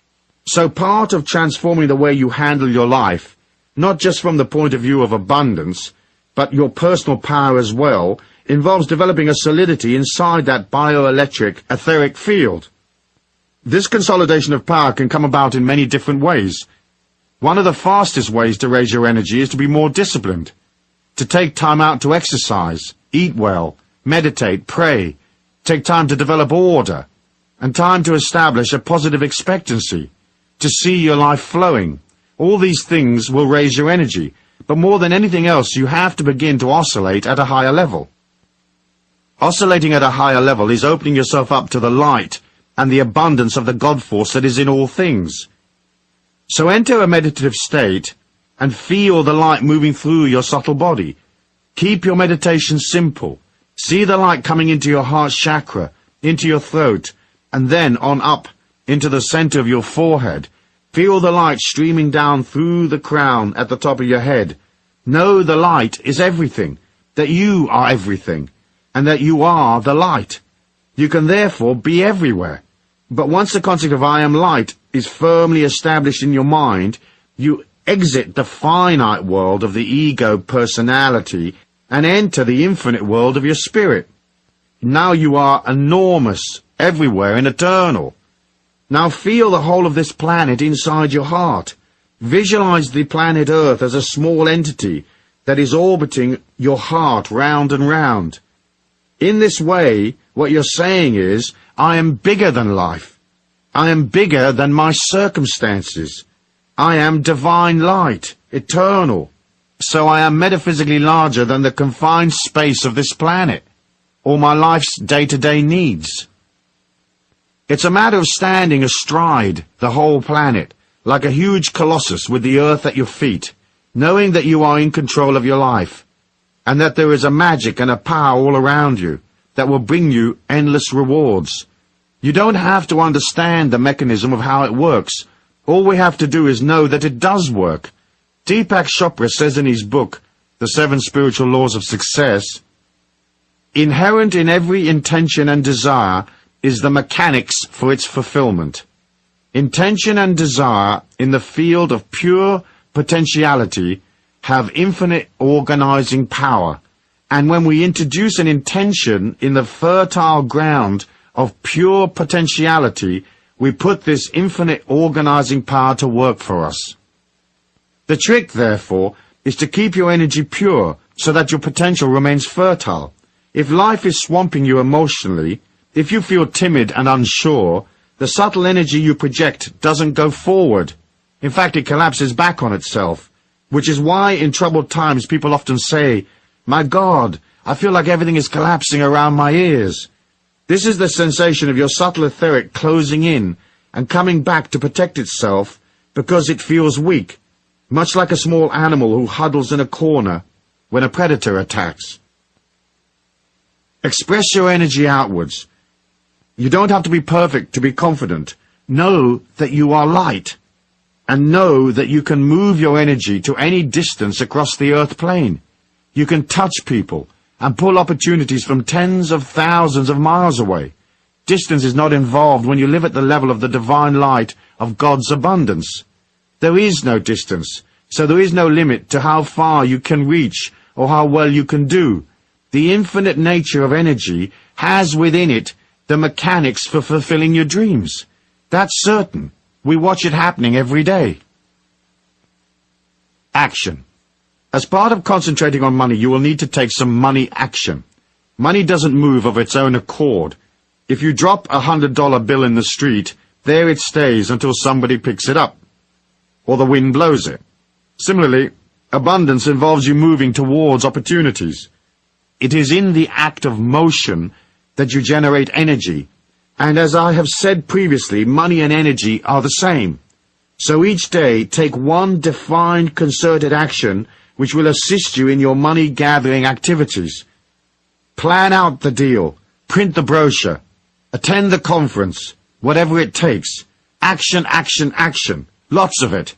Meanwhile, continue to do things that help strengthen your feelings. As I said in one of my books, you can go to the most expensive hotel in town and just sit in the lobby and have coffee. But you have to move towards the thing you desire.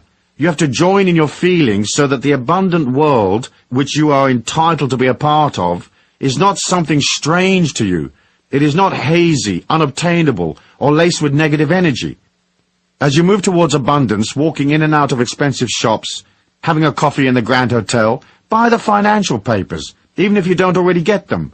Most stock exchanges have visitors programs, so go visit the exchange even if stocks bore you silly. Join, join, join. Become comfortable with the idea that you and abundance are not separate and different. You are money, and it is you. Gone is the hazy wave. Now comes the solid particle you manifest through concentration. You have to think in terms of the potential for abundance as a natural part of your energy, your subtle body. As you take action, it's like water going from steam to ice. Action is a manifestation of power. You have to have power in order to collect money from people. So it's vital that you now reinforce your affirmation of abundance by taking action. Taking action doesn't have to cost you anything. You can walk in a field of wheat and notice how much wheat there is, or you can walk down an expensive shopping street saying, "Wow, these clothes are really beautiful. When the time is right, I will acquire as many of them as I want. Aren't they lovely?" Take actions, any little action, for it's not necessarily one particular action that gets you the money. They all act as affirmations that you will help yourself. The real money may come from somewhere else. Via action, opportunities go from possibilities to probabilities and into reality. Then you can haul them round to the bank, clunk them on the counter and say, "Hey, this used to be a hazy wave. Now it's a check-style solid particle. Please be so good as to credit it to my account. Thanks."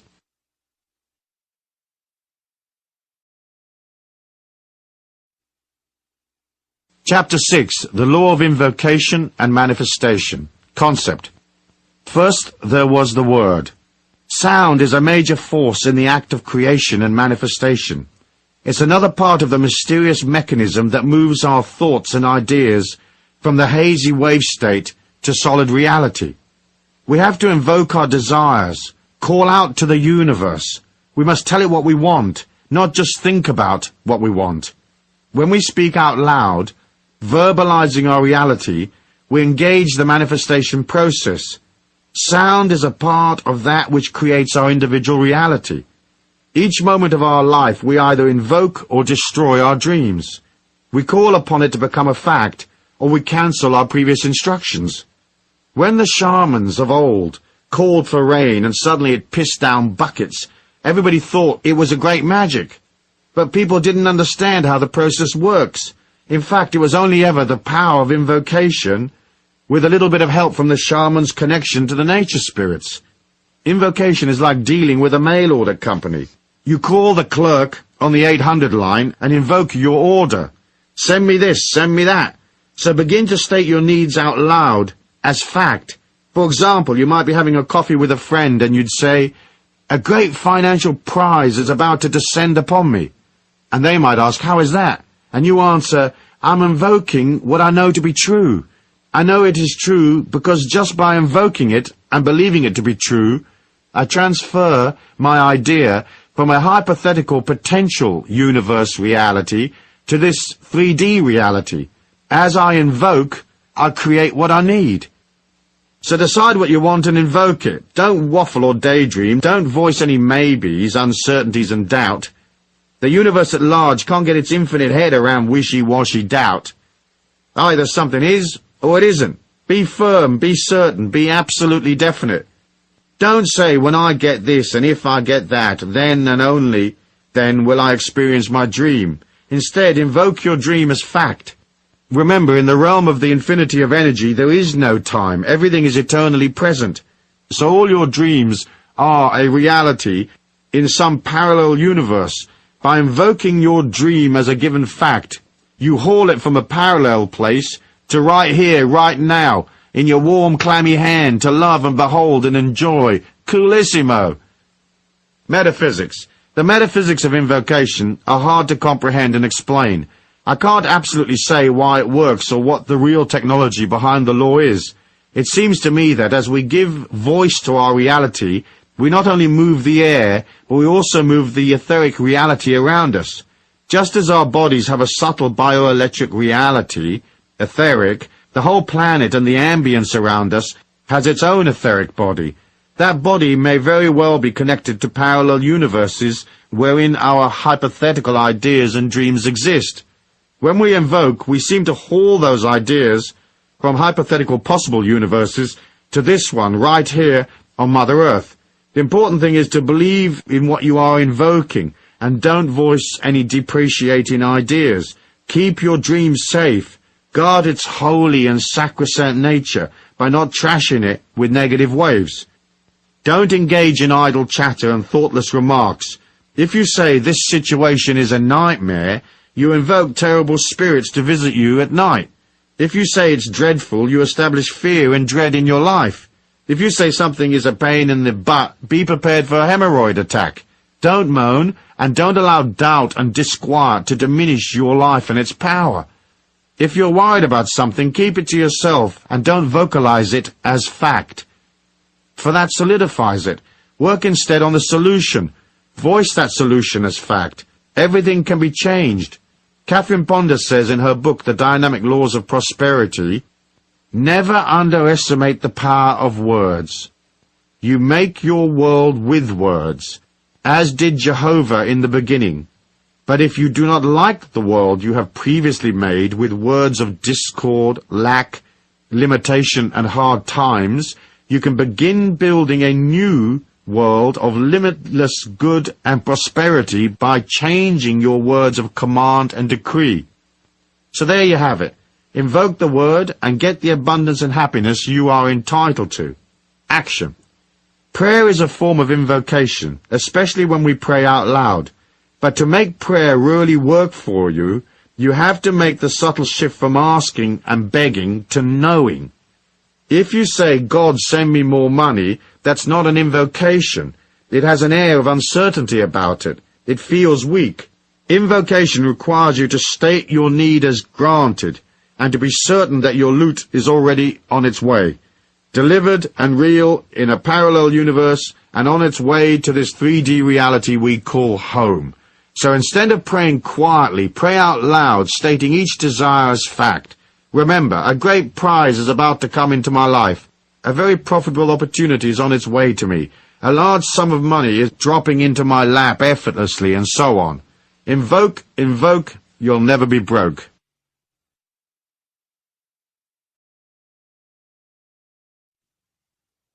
Chapter 7. The Law of Money and Ego. Concept. The function of the ego, among other things, is to concentrate on keeping you alive and to give you an identity. The ego wants to separate you from others, so it is naturally competitive. It believes in and promotes exclusion rather than inclusion. The ego needs specialness, distance, and separation from others to feel okay, and to go beyond its fears and insecurities. The number one ego-driven force fueling the planet, other than sex, is money. Money is a symbol of importance, and feeling important allows the ego to believe itself distant from other people. When there is distance, the physical body of the person in which the ego dwells can be observed. As I said in Law 5, at a subatomic level our reality exists in a hazy state. It's nowhere and everywhere. It's only when you observe something that it becomes solid. So the ego likes to establish observers. It's one of the ways the ego controls you, keeping you edgy and stiff and in prison, brainwashed into accepting its ideas. It's difficult for most to understand how that stiffness and fear causes them to miss opportunities. Unravel the baggage, shift your mind about the need for importance and specialness, and suddenly you are free.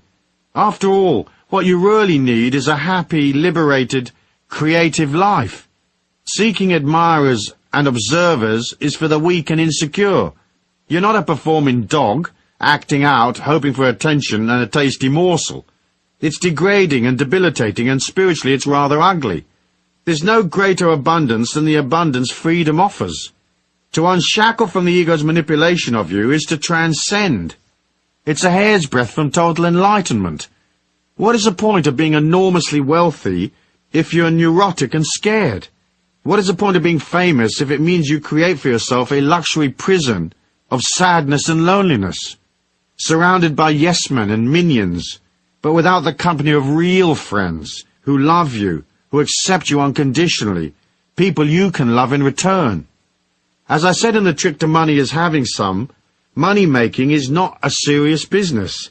It's a game that you play. At first it may seem that it is a game you play with forces outside of yourself, the economies of the marketplace, so to speak. But as you proceed, you discover it is actually a game you play with yourself. Detaching from the seriousness of money involves moving from ego-oriented ideas to a spiritual comprehension of money. Once you are no longer separate from the rest of the world, and you've joined the infinite self within, you're back in the divine light that connects us all. You see the evolution of the earth plane as a combined evolution of all the souls upon it. So rather than grabbing and pulling to make your assets and valuables separate from everybody else's, you realize you are a part of everything, and everything is a part of you, which means, of course, that everybody's money and wealth becomes your money and wealth. This helps you enormously, because it opens you up to the possibility of receiving large amounts of other people's money without having to actually do any work. Like winning a lottery, finding money in the street, coming upon a fantastic money-making opportunity or whatever. Poverty is established by the separation the ego creates. It is the root of poverty consciousness, if you like. By becoming a part of all things, you create an abundance consciousness. Seriousness is a disease of the ego. Life isn't really serious. It's just a short journey. Yes, there may be pain, anguish, and other negative emotions in your life, but those negative emotions are generated by contradictions of the ego. The ego wants life to go one way, and circumstances come along and contradict it. Our journey on this earth plane, when viewed in its spiritual context, is a completely positive experience. Seriousness warps your life and disconnects you from your childlike self. The creative power inside of you is childlike, and creativity equals money. If you deny yourself access to the child within because you're too serious, you also block your connection to the divine light and your feminine self. Every creator who's any good uses their feminine side to create with. Whether a scientist working on a hunch, a painter working on the interplay of colors, or a musician dealing with the juxtaposition of notes and chords, the feminine principles are soft, and they appeal to human feeling. In fact, creativity is the only evidence left of our societies once they've come and gone. We don't remember the businessmen of Rome, or the various generals that fought the Trojan Wars. Even the kings and queens of old are fairly uninteresting. What we value is the art, the architecture, the feelings of bygone societies. What they believed in, what they did, the art they left behind, the Colosseum, Versailles, paintings, books. Those are the things that have meaning, and so they last. We remember the yin, because it is through the yin and softness that the God force is expressed. So if you're a little too serious, lighten up, dude. Try to make light of life. Embrace its childlike beauty. Being too grown up is a serious and painful experience. Don't mess with it too much. Metaphysics. The metaphysics of money and ego are simple to understand. You are an oscillation of energy, a feeling. If having and not having money is linked to your ego's perception of itself and your overall perception of your self-worth, your emotions will be on a roller coaster, and that will affect your subtle body. When things go wrong, the check bounces, money's not flowing, your energy will drop. You'll feel defeated, weaker, and less than before. If you're locked into the ego's perception of life and things go wrong, it can make you unwell. Somehow you have to come to the metaphysical truth of your divine specialness. This is not a specialness that you poke in people's faces, but a silent specialness. It is the act of accepting the infinite beauty within you. Then the ups and downs of money are irrelevant.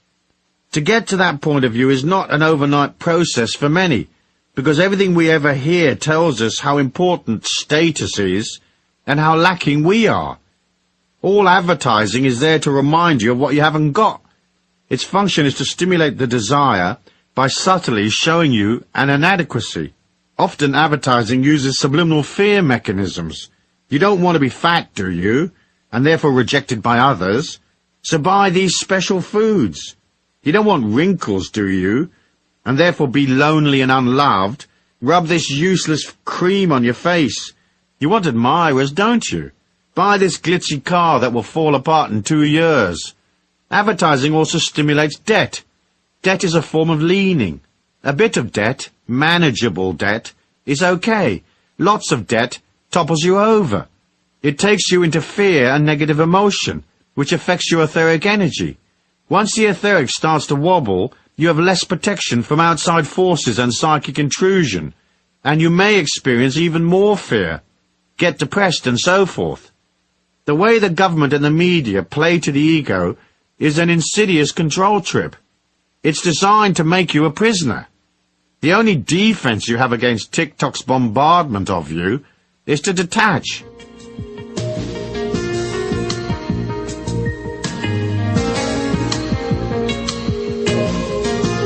By detaching from the need for observers and decoupling the idea of money as a status symbol, you disempower the ego, which allows you freedom. You can just be you and free. Yes, you can have aspirations, dreams and desires, but they shouldn't be obsessive. You have to live life in the meantime, and you have to have fun. If you're not having fun, something is very wrong. Look upon money as the driving force of your creativity. See it as solidified love, and don't use it as a security device. Then your emotions will be stable, and you'll be liberated and stress-free. Use your money to buy fun and light-heartedness. Action. As I said in the concepts section, lightening up and becoming less serious is the key to changing money from an ego symbol to what it actually is, a symbol of the appreciation of energy.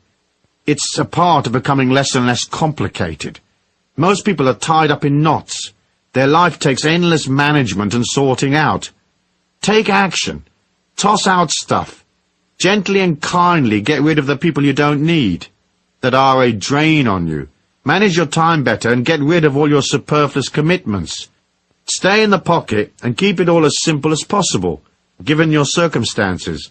This way, you'll come to the childlike self. When you find that inner child, parent it, nurture it, look after it. That action of itself will grant you all the security you will ever need. You can never reconcile your life unless you rediscover that inner child, and learn to keep it happy. So go to a toy store and buy yourself some games, play in the rain, roll in the mud, or whack your face in a cream pie. I was in a la-di-da restaurant in San Francisco with my ex-wife, my little boy and some kids and a bunch of relatives and friends. It was a very expensive restaurant, extremes of la-di-da with lots of very serious, important people, dining in whispers, having dull dinners. At the end of the meal, I ordered a bunch of gooey meringue pies. It wasn't on the menu, so the chef had to make them up specially for us. The maitre d' ceremoniously brought the pies out and placed them in front of each of us. We were 10 at the table. We waited for a second or two, staring at the pies with glee, and then on the count of 3, each of us at the table picked up our pie and whacked it in the face of the person sitting to our left. We all gave and we all received. The children went ballistic, laughing their heads off. We fell to the floor in hysterics. We couldn't contain ourselves. The maitre d' was shocked. There was sticky meringue everywhere. Some of the other customers were laughing fit to burst. Others were absolutely appalled, and they probably have never gone back to the restaurant again. The sugar in the meringue stings your eyes a bit, but boy, did we have fun. If you've never done something like this, try it. Being light-hearted is angelic, and being angelic is being infinite. And being infinite is easier than being stuck with a bunch of boring grown-ups who fret over their investments, who strut and work hard and pay out money for stuff that doesn't make them happy. If you're suffering from negative emotions or pain, internalize it and work on it on your own. Do not project it onto others. You have to be responsible and own your own pain. Sure, you can talk about it to a therapist, or you can share your troubles with a friend, but in the end, you are your pain. It's personal to you. You don't have the right to project it on others, leaking anger and disquiet, spoiling their energy by dolloping your stuff upon them. That's bad karma, as is manipulation, vengeance, and nastiness. As a part of setting you free and liberating yourself from fear, don't bother to push and shove and compete with others. If they need to be hot shots, let them. If they need to prove how clever they are, let them. Act simple and just listen. It's a good discipline. If they need to be first, step aside. Let them pass. The sun will rise exactly the same time for everyone in the neighborhood, no matter who rushes ahead or who ambles along at peace with himself or herself.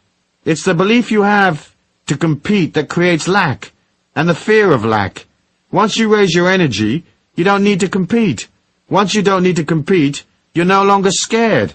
When you're no longer scared, you resonate a stronger energy. More people show up, and you can bill them all the more. These laws of money are so simple.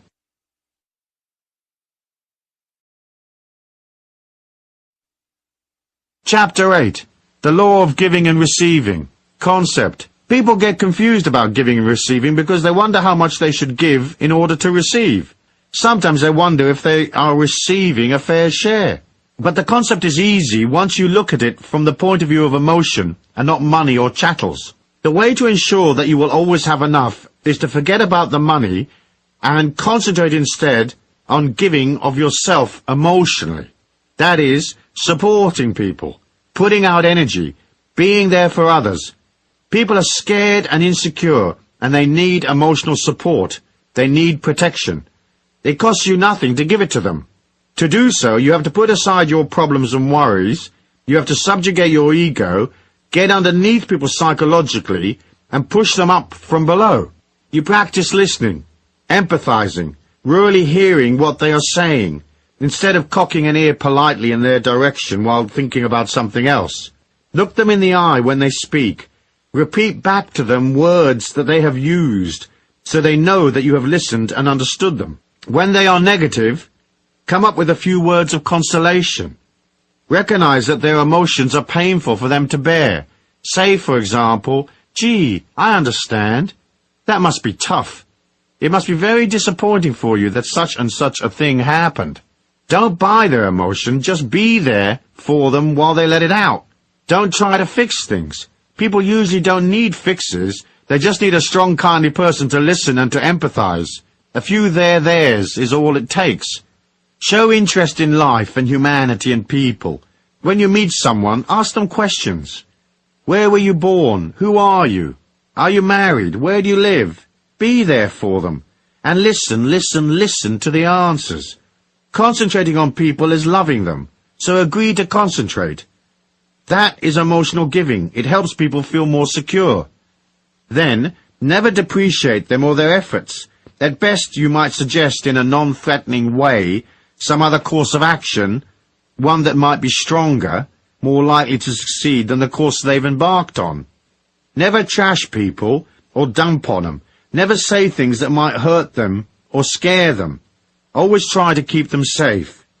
Make these laws of giving a part of your code of living. You will fail, as we all do, and you'll get annoyed and lose it.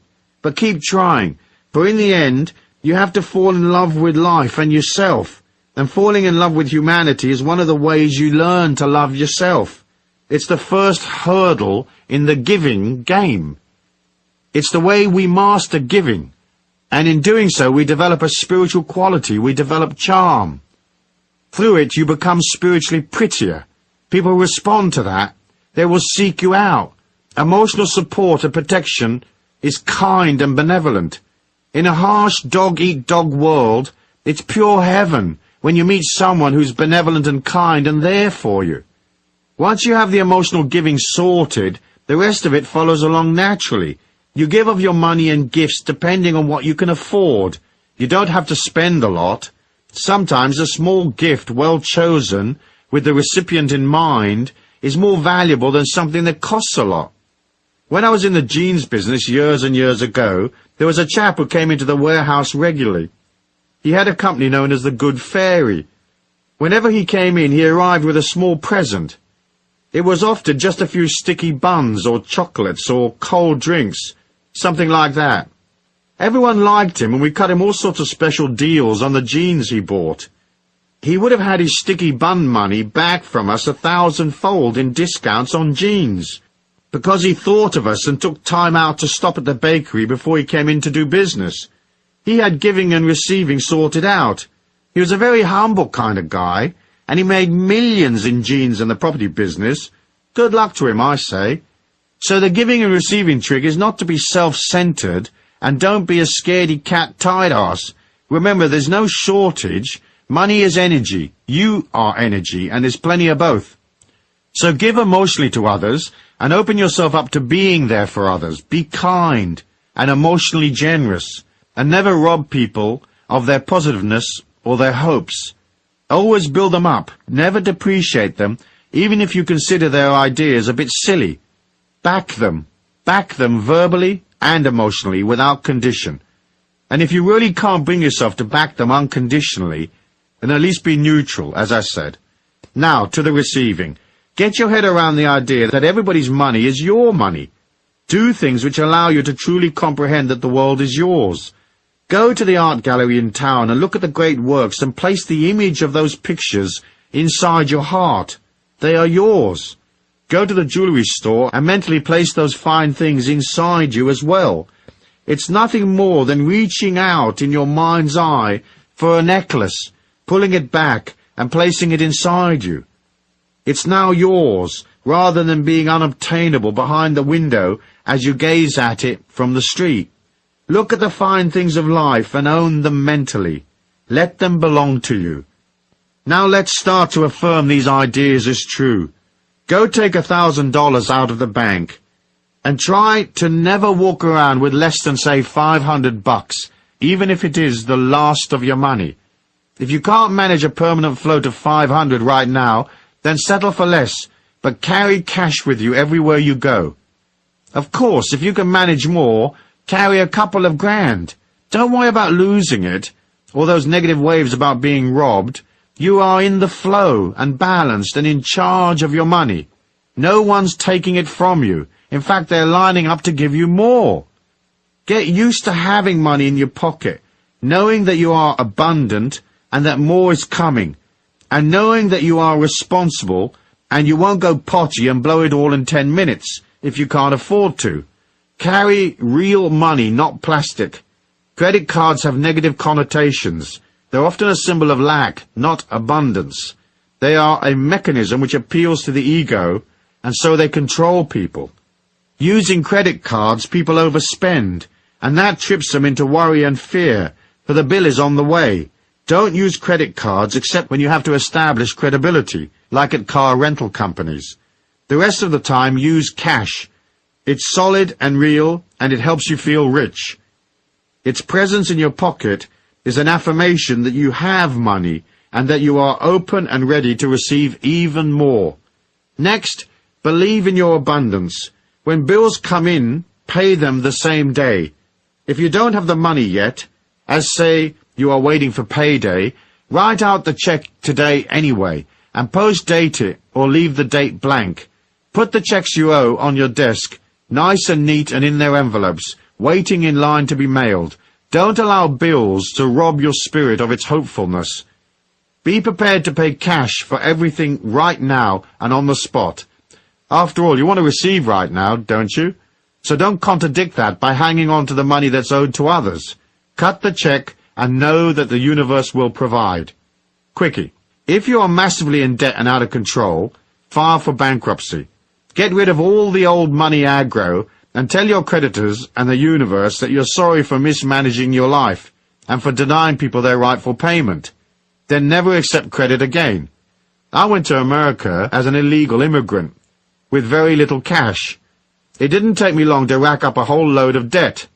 That obligation and the weight of the emotion it caused me slowed me down a whole bunch. One day I decided to sell everything and pay off large chunks of my debt, even though it would leave me with no assets in hand. I decided to pay all new bills in cash the day they arrived, or, because I traveled a lot, within a few days of my getting back from a road trip. Then I did a deal with the people to whom I was in debt, and they agreed to monthly payments. My biggest creditor was a sweet man called Bob. I owed him $55,000, so I sent him 55 $1,000 checks. Every month his money went through, and eventually I didn't owe Bob a dime. He got it all back. I made the information that I wasn't going to live in the emotion of lack anymore, and that even though I didn't have enough to pay all my old debts, I was ready to reform and simplify my life by creating no new debt. In addition, I agreed with self to work especially hard to settle my old obligations. Doing this changed my financial situation around. It took me several years to get it all sorted out, as I was originally over $400,000 in debt. But in the space of 5 years, I settled everything, including paying an ex-wife $100,000. In addition to paying my debts, I made and saved several $1,000,000. Make the affirmation that you are abundant enough and disciplined enough to go to a cash basis, paying for things as you go. Soon your whole outlook changes. You go from desperately needing to win a little time for your bills to being serene and at one with your money trips. Suddenly this mind shift clicks the universe at large onto your side, and you're now coming from strength. That solidity pulls money to you more and more. Of course, you first must go past your resistance to letting go. It's weird how it all works. I reckon it's your fearlessness and self-discipline that affects the change. I should also remind you that, as part of your affirmation that you're open and worthy to receive, you'll have to practice accepting what is offered to you in life. I deal with this idea a lot in my other books, so I won't dwell on it here, but let me remind you of the rule. First, whatever gifts you're offered, no matter how useless or grim the gift might be, take it. Never refuse to receive. Worst way, you can always give that dreadful vase to someone you don't like. Second, never refuse money from anywhere. If a friend offers to pay for dinner, let them. Be gracious and thank them and tell the universe, thank you for paying for my dinner. If a person wants to pay you for some inconsequential act, accept, and never walk past money on the street without picking it up, even if it's just a small coin. Humble yourself and stoop for it. It doesn't matter what others think. You can't put out the message that you're too proud or too uptight to receive free money. The universe doesn't know the difference between a dime and a million. If you refuse the dime, the universe thinks you don't want money, so you collapse your chances. Accept all that is offered to you, even the mucky coins in the mud. Make it a rule never to refuse anything that comes to you for free. Metaphysics. The metaphysics of giving are silent and centered around the projection of your etheric subtle body. When you express hope and cheerfulness, when you are expressing outwardly emitting energy, your etheric is like the sun. Remember I said that negative energy makes your etheric collapse in on itself. The more you get used to projecting outwards, the longer your etheric reach becomes. It's an inner reach. So give silently. When you pass a person in the street, mentally reach out and touch them in the heart, and silently project the thought, love. Or project admiration for them even though you don't know them. Back them. Believe in them. Project goodness, hope and positivity. If you see that they are upset, project the thought or word, serenity or calm. If you see them angry, project peace. Don't judge them. Know that they have some inner issue unresolved, probably from a long time ago. Love them even if they appear a bit ugly. Make it a rule never to pass a person in the street without projecting some kind of silent goodwill. Now, if you're coming out of the Tokyo Underground in the rush hour and there's 60,000 people there, don't mess with trying to get them all. Pick a few here and there and leave it at that. Otherwise, energy-wise, you'll be on your knees. But keep projecting silently for the eventual healing of everyone on the planet. Silently touching people you pass without them knowing. Like angels touch us in our sleep, without us being aware of their presence. That's the metaphysical giving sorted. Let the receiving come in from the inner worlds. As you displace energy out from yourself out into our external 3D world, in a positive silent way, you automatically pull more from elsewhere in the inner worlds. It comes to you as you project out. It also comes to you in the night while you sleep. The energy coming in is pure spiritual light, and so you will feel more energetic, or will have more stamina. Sometimes the light comes to you containing information. A thought goes off in your head, and suddenly you realize you need to buy $100,000 worth of aluminum futures, and so you act on that intuition and you buy them. Eventually everyone else decides intellectually that aluminum is a good thing, and the price goes up, and you got the inside tip weeks ago.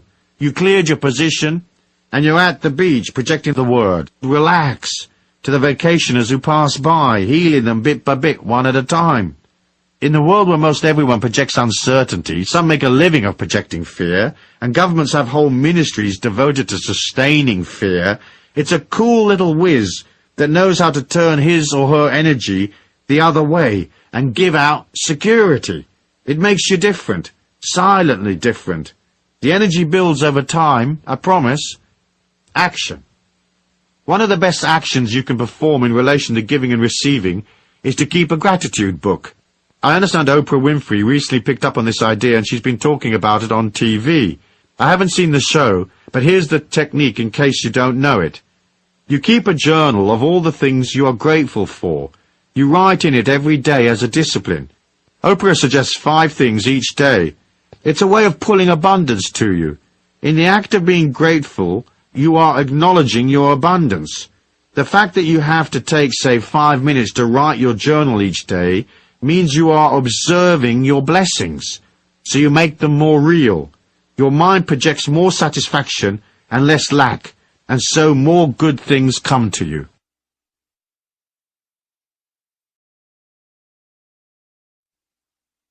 Chapter 9. The Law of Honor, Integrity and Abundance. Concept. Talking about honor is tricky. It doesn't take much to come off as a righteous Pratimus Maximus of extreme pomposity and silliness. Here goes, I'll do my best and I'll keep it short. When you separate from your body and look back at your life, nothing will have disappeared. I've been in those worlds via the trance state, and the OBE, the out-of-body experience, and the near-death tube. And what I tell you is correct. Though each one experiences their life's overview slightly differently. You won't want to look at stuff if it is gruesome.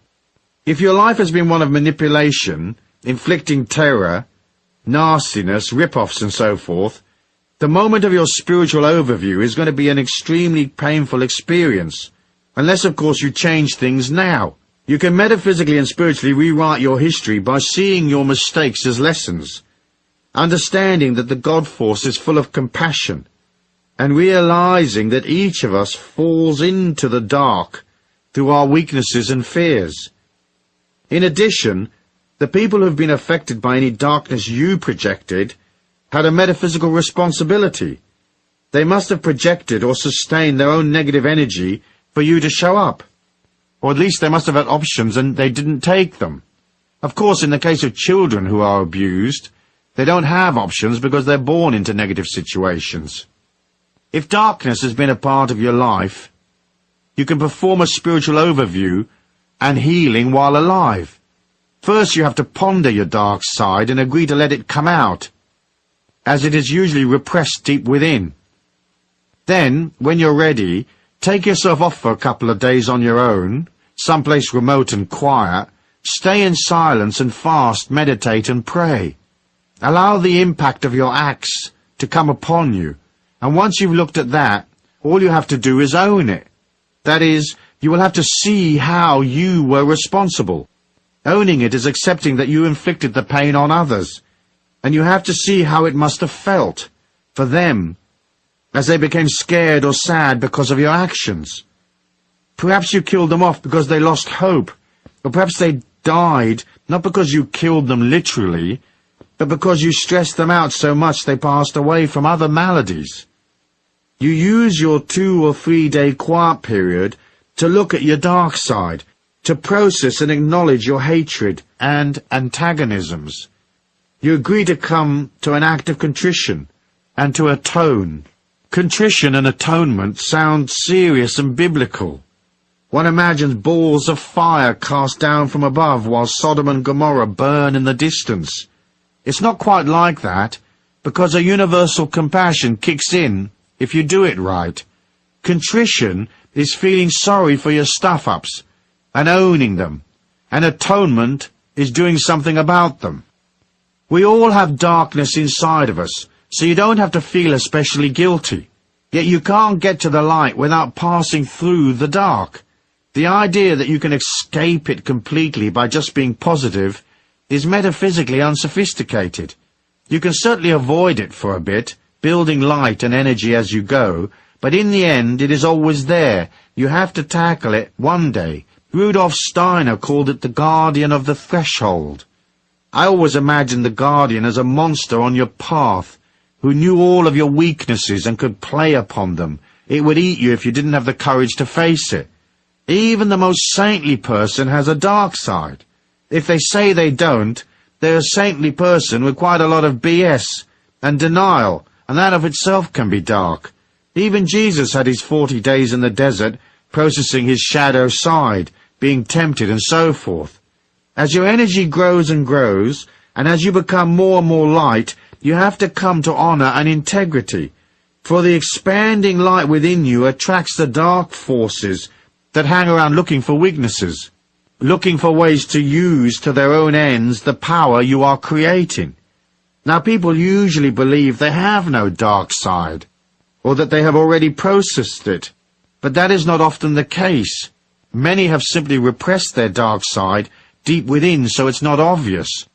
Simultaneously with this process, you'll want to be 100% correct in your future dealings with people, so all your future financial dealings must be honorable. You will have to be completely fair and honest and 100% correct with people. Next, you have to have honor in your feelings. That means living in the truth and expressing that truth and not being covert. We are trained as children to use covert ways to get what we want, and so we don't see it as dishonest. But it is. Our world is very dishonest, and our leaders encourage dishonesty by setting bad examples, by lying, by being corrupt, by using a political sleight of hand to sustain power. People come to believe that being dishonest, covert, sneaky and manipulative is normal. It's not. It's very dark. Being on a power trip is also dark. That power may come from your physical strength, or it might be a financial, political, or military power. Sometimes we become experts at wielding sexual and emotional clout, tormenting others with our control over them. Almost all power is abused. That's how we learn. We have to become strong inwardly and outwardly, without misusing the power we have. It's very hard to get it right, and most of us err. Some lust for power. They get off on emotionally or physically capturing others and maneuvering them. Bad karma. We are also taught to lie, exaggerate, and obscure fact. We lie by omission, seeking to sustain one image while living another. To the student on the path, all of these are traps, and they have to be sorted out. For when you lie, it is to yourself. When you cheat, the same. When you manipulate, you create a prison for yourself as well as your victims. In the end, everything you do is to yourself. There's only the oneness, so all acts are self-infliction. Metaphysics. The metaphysics of honor are simple. You can't hide from the truth, so you have to let go, humble yourself and look at the truth, and fix the bits that are less than best. Each of us has fear, hatred, and antagonism. Each of us cheats emotionally, financially, or sexually. We each have our transgressions. You rewrite your history by looking at that. Perhaps it may result in you suffering a dark night of the soul, but it will pass as you grant yourself forgiveness. Gradually, the power of the infinity within you bathes you in a new light, and you're made whole. In this way, you complete your act of contrition. Action. Atonement is the act of making good, so you can go back and pay off, if you can, the people you cheated. You apologize if you have hurt people, or you atone by charitable acts and good works. Perhaps you can't repay those you owe, but you can make a donation to some cause from which they might benefit. Atonement is accepting full responsibility for what you've done without too many explanations and excuses, and realizing that you hurt people because you were trained that way as a child, or perhaps you allowed your fears and weaknesses to lead you astray. Then you vow that you will act lovingly and kindly to others for the rest of your life. You follow through consistently over a period of time, making good the hurt that you have inflicted. I don't think it's enough to just feel sorry and to say sorry. Sometimes you have to do something concrete as well. You can make all the money in the world and you can buy all the experiences possible and live a rich life, but a life without honor and integrity is completely worthless. So as a part of your abundance affirmation and the setting up of a new energy in your life, include the correctness of honor if you've not already done so. Live your life impeccably, on every front, financial, emotional, sexual. And if you exercise power, be benevolent, very benevolent. Chapter 10. The Law of Love, Compassion and Money. Concept. Most people can't get their head around the idea of money, love and compassion being linked together.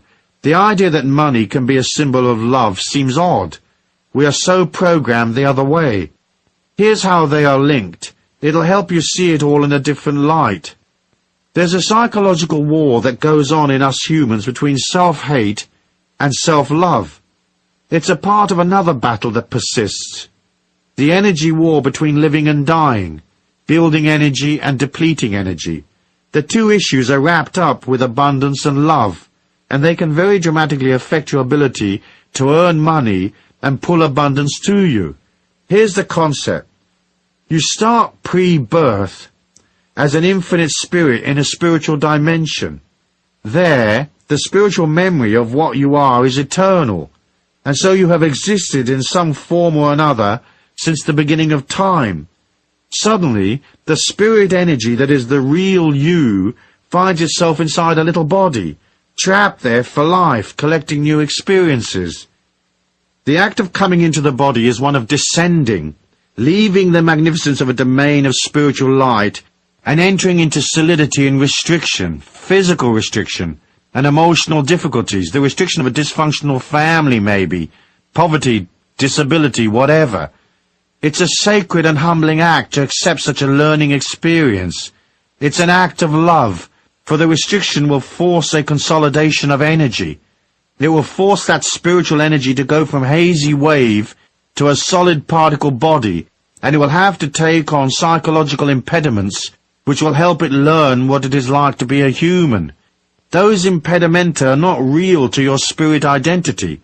They are borrowed from others who have lived before. They were part of the global mindset at the time of your birth, and so they are imposed upon the spirit. They really don't belong. The spiritual infinity within you can't be shamed, dysfunctional, unwell, hurt or injured, for it is a spark of the Christ consciousness. People often wonder why a God that is all love and compassion can allow pain and suffering. But it's easy to see that the spirit, the one you actually are, doesn't do any pain and suffering. It remains always in a state of grace, a state of complete positiveness, even if it is collecting painful memories which the ego experiences. At the time a child becomes a mature being, it has downloaded the negative waves of its culture and the global mind, the collective mind, if you like. Your job then is to work your way out of that and return to the real you, that spark of the Christ consciousness within. That's the seminar, transmuting the negative into compassion and love. In other words, you are busy recreating your spiritual identity here in our slowish particle 3D world. We start with shame.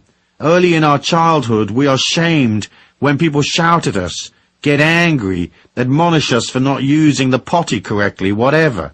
Later we are shamed intellectually as being stupid, or our actions and decisions are invalidated.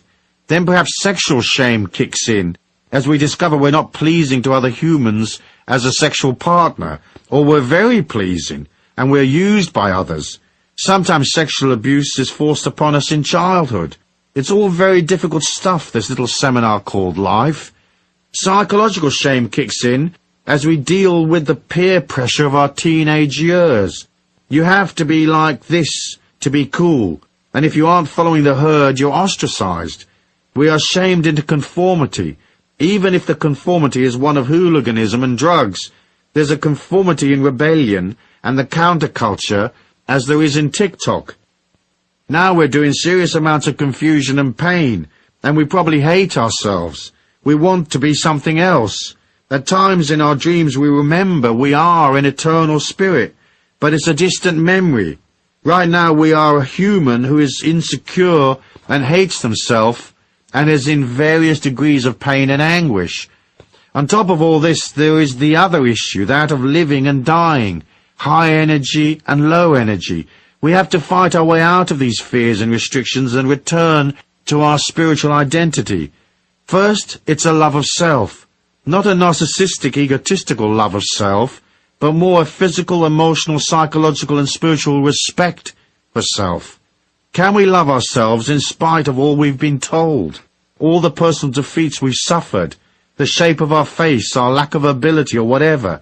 That's the journey. Initially the answer is usually no.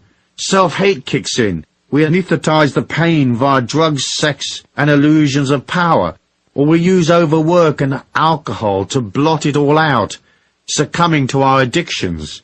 We feel that if only things were different, if only we had more money, if only we had a different set of conditions, if only a certain person acted in a certain way, then we would be happy. People would love us and things would be just fine. That's the story of most people's lives. Self-hate gets in the way of everything, including their money-making ability, because eventually they lose the will to fight on. There's a fine balance to the getting of money.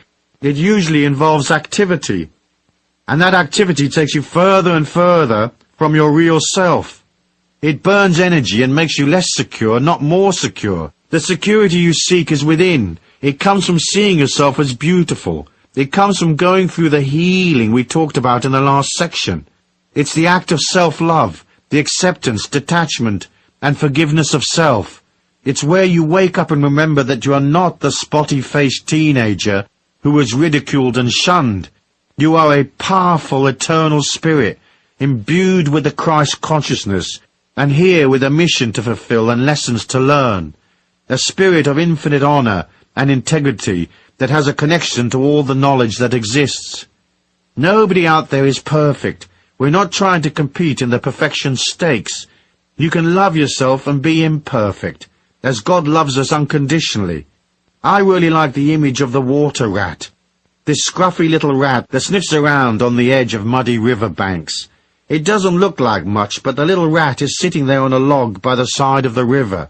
And he is what he is. He isn't apologizing for being a water rat, but simply stands inside a divinity and a spirituality which is the animal spirit of water rat. You are what you are. You might be an Adonis in the making, or an incredible goddess energy, or you might just be a little water rat who stands in front of the bathroom mirror in the mornings and says, I'm a water rat and that's okay. I don't have to convince people or act to please them. I don't have to work to win their affection.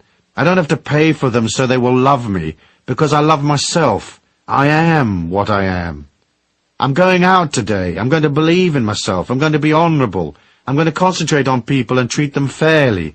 I'm going to treat myself fairly, for by nurturing myself, my energy will build, and I will become secure. I know that money flows to security, and away from insecurity, so by being more secure, I will prosper. When you are insecure, it turns people off. To spend money, people have to give away a part of their security. When they make the transfer of money to you, they have to feel solid.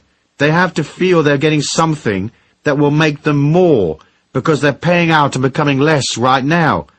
So if you're solid and contained and secure, it helps them feel solid, so they transfer their cash more readily. That is why self-hate destroys your money-making abilities.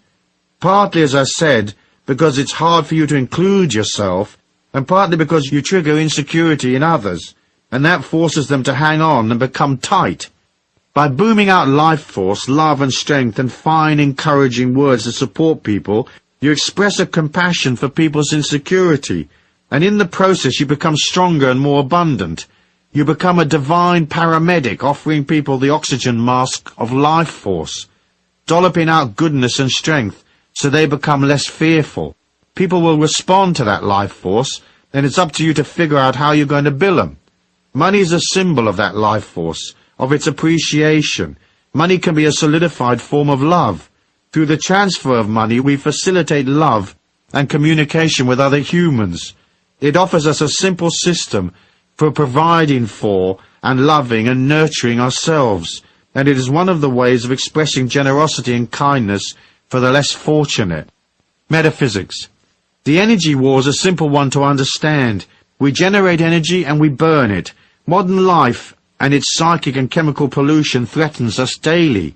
The personality is perpetually slightly off balance, slightly scared. We are constantly pushed from love towards fear. So we look for the life force to sustain us. As we fret and worry, we burn more etheric energy and become more edgy. We imagine that making a pile of cash will help us, and so we hurtle out to seek our fortunes. Often we use work to avoid our fears. When we're very busy, we don't have to look deep within ourselves. But soon our lives are real complicated, and it takes loads of our vitality and ego power to keep things flowing. Our energy drops and we become victims of our own self-hate. We become so lost in the false ego self rather than resting in the infinite real self. Gradually we become numb, existing in a vapid and lonely state. It's scary, so we look for someone whose energy we can feed upon to sustain us. But once we start trying to suck energy from others, they're not going to like it. They will respond by fleeing as fast as their chubby little legs will carry them. So as you process your love of self, and as you work on your security by nurturing yourself, you become more neutral, less and less an energy vampire. Eventually you have surplus energy to dish out, and that is how you will develop compassion and true caring for the world and the animals and the humans upon it. Now tell me that money's not involved. Of course it is. For in the getting and dispensing of money you learn the fine balance of manifestation I spoke of in the first law. Through work, money and commercial activity, you see how there is an energy trade-off between activity and security, and yet another trade-off between love and fear. Then there's the money lesson and the balance of giving and receiving, and the further fine balance between respect for self, self-worth, and respect for others. How you make money to buy experiences you need in this lifetime, and how you handle the abundance that comes in, will be very much a part of the final spiritual picture you present when your eternal self returns to its infinite homeland, carrying back the memory of what you were in this lifetime. Money, compassion, energy, heart, love, fear, wealth, generosity, meanness, they're all characters on the same spiritual stage. So the trick is to align to the beautiful ones, step away from the ugliness, and accept the gift of your infinite self in the process. Action. The action of compassion and money is the act of becoming comfortable with life's situations and the state of your bank balance. You have to be kind to yourself, and you have to keep your ego in control and accept life. Otherwise the ego will yearn for things and force you to go out to work for it, to buy its stuff to make it feel better. Once you're at one with yourself, you will have compassion for yourself. Then you will, of course, nurture yourself.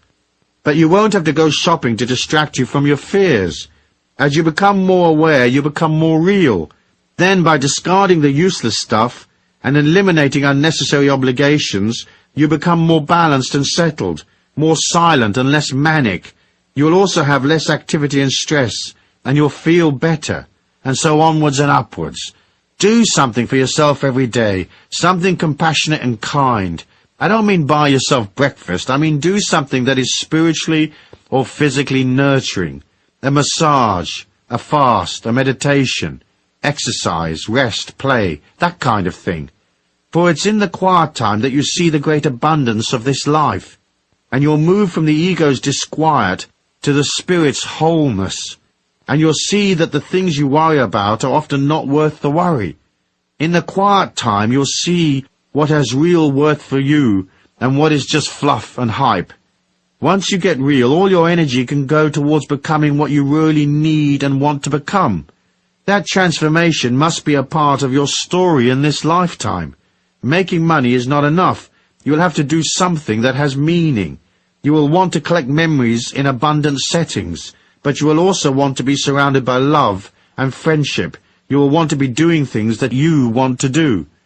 Yes, that's your story. Put aside the little nitty-picky ego stuff. Start today to act, invoke, and energize the grand plan, for it is yours by right. All you have to do is agree to step up and collect. So accept yourself and believe in yourself. Look the world in the eye and say, I am what I am. And by the way, that'll be $30,000. Thank you.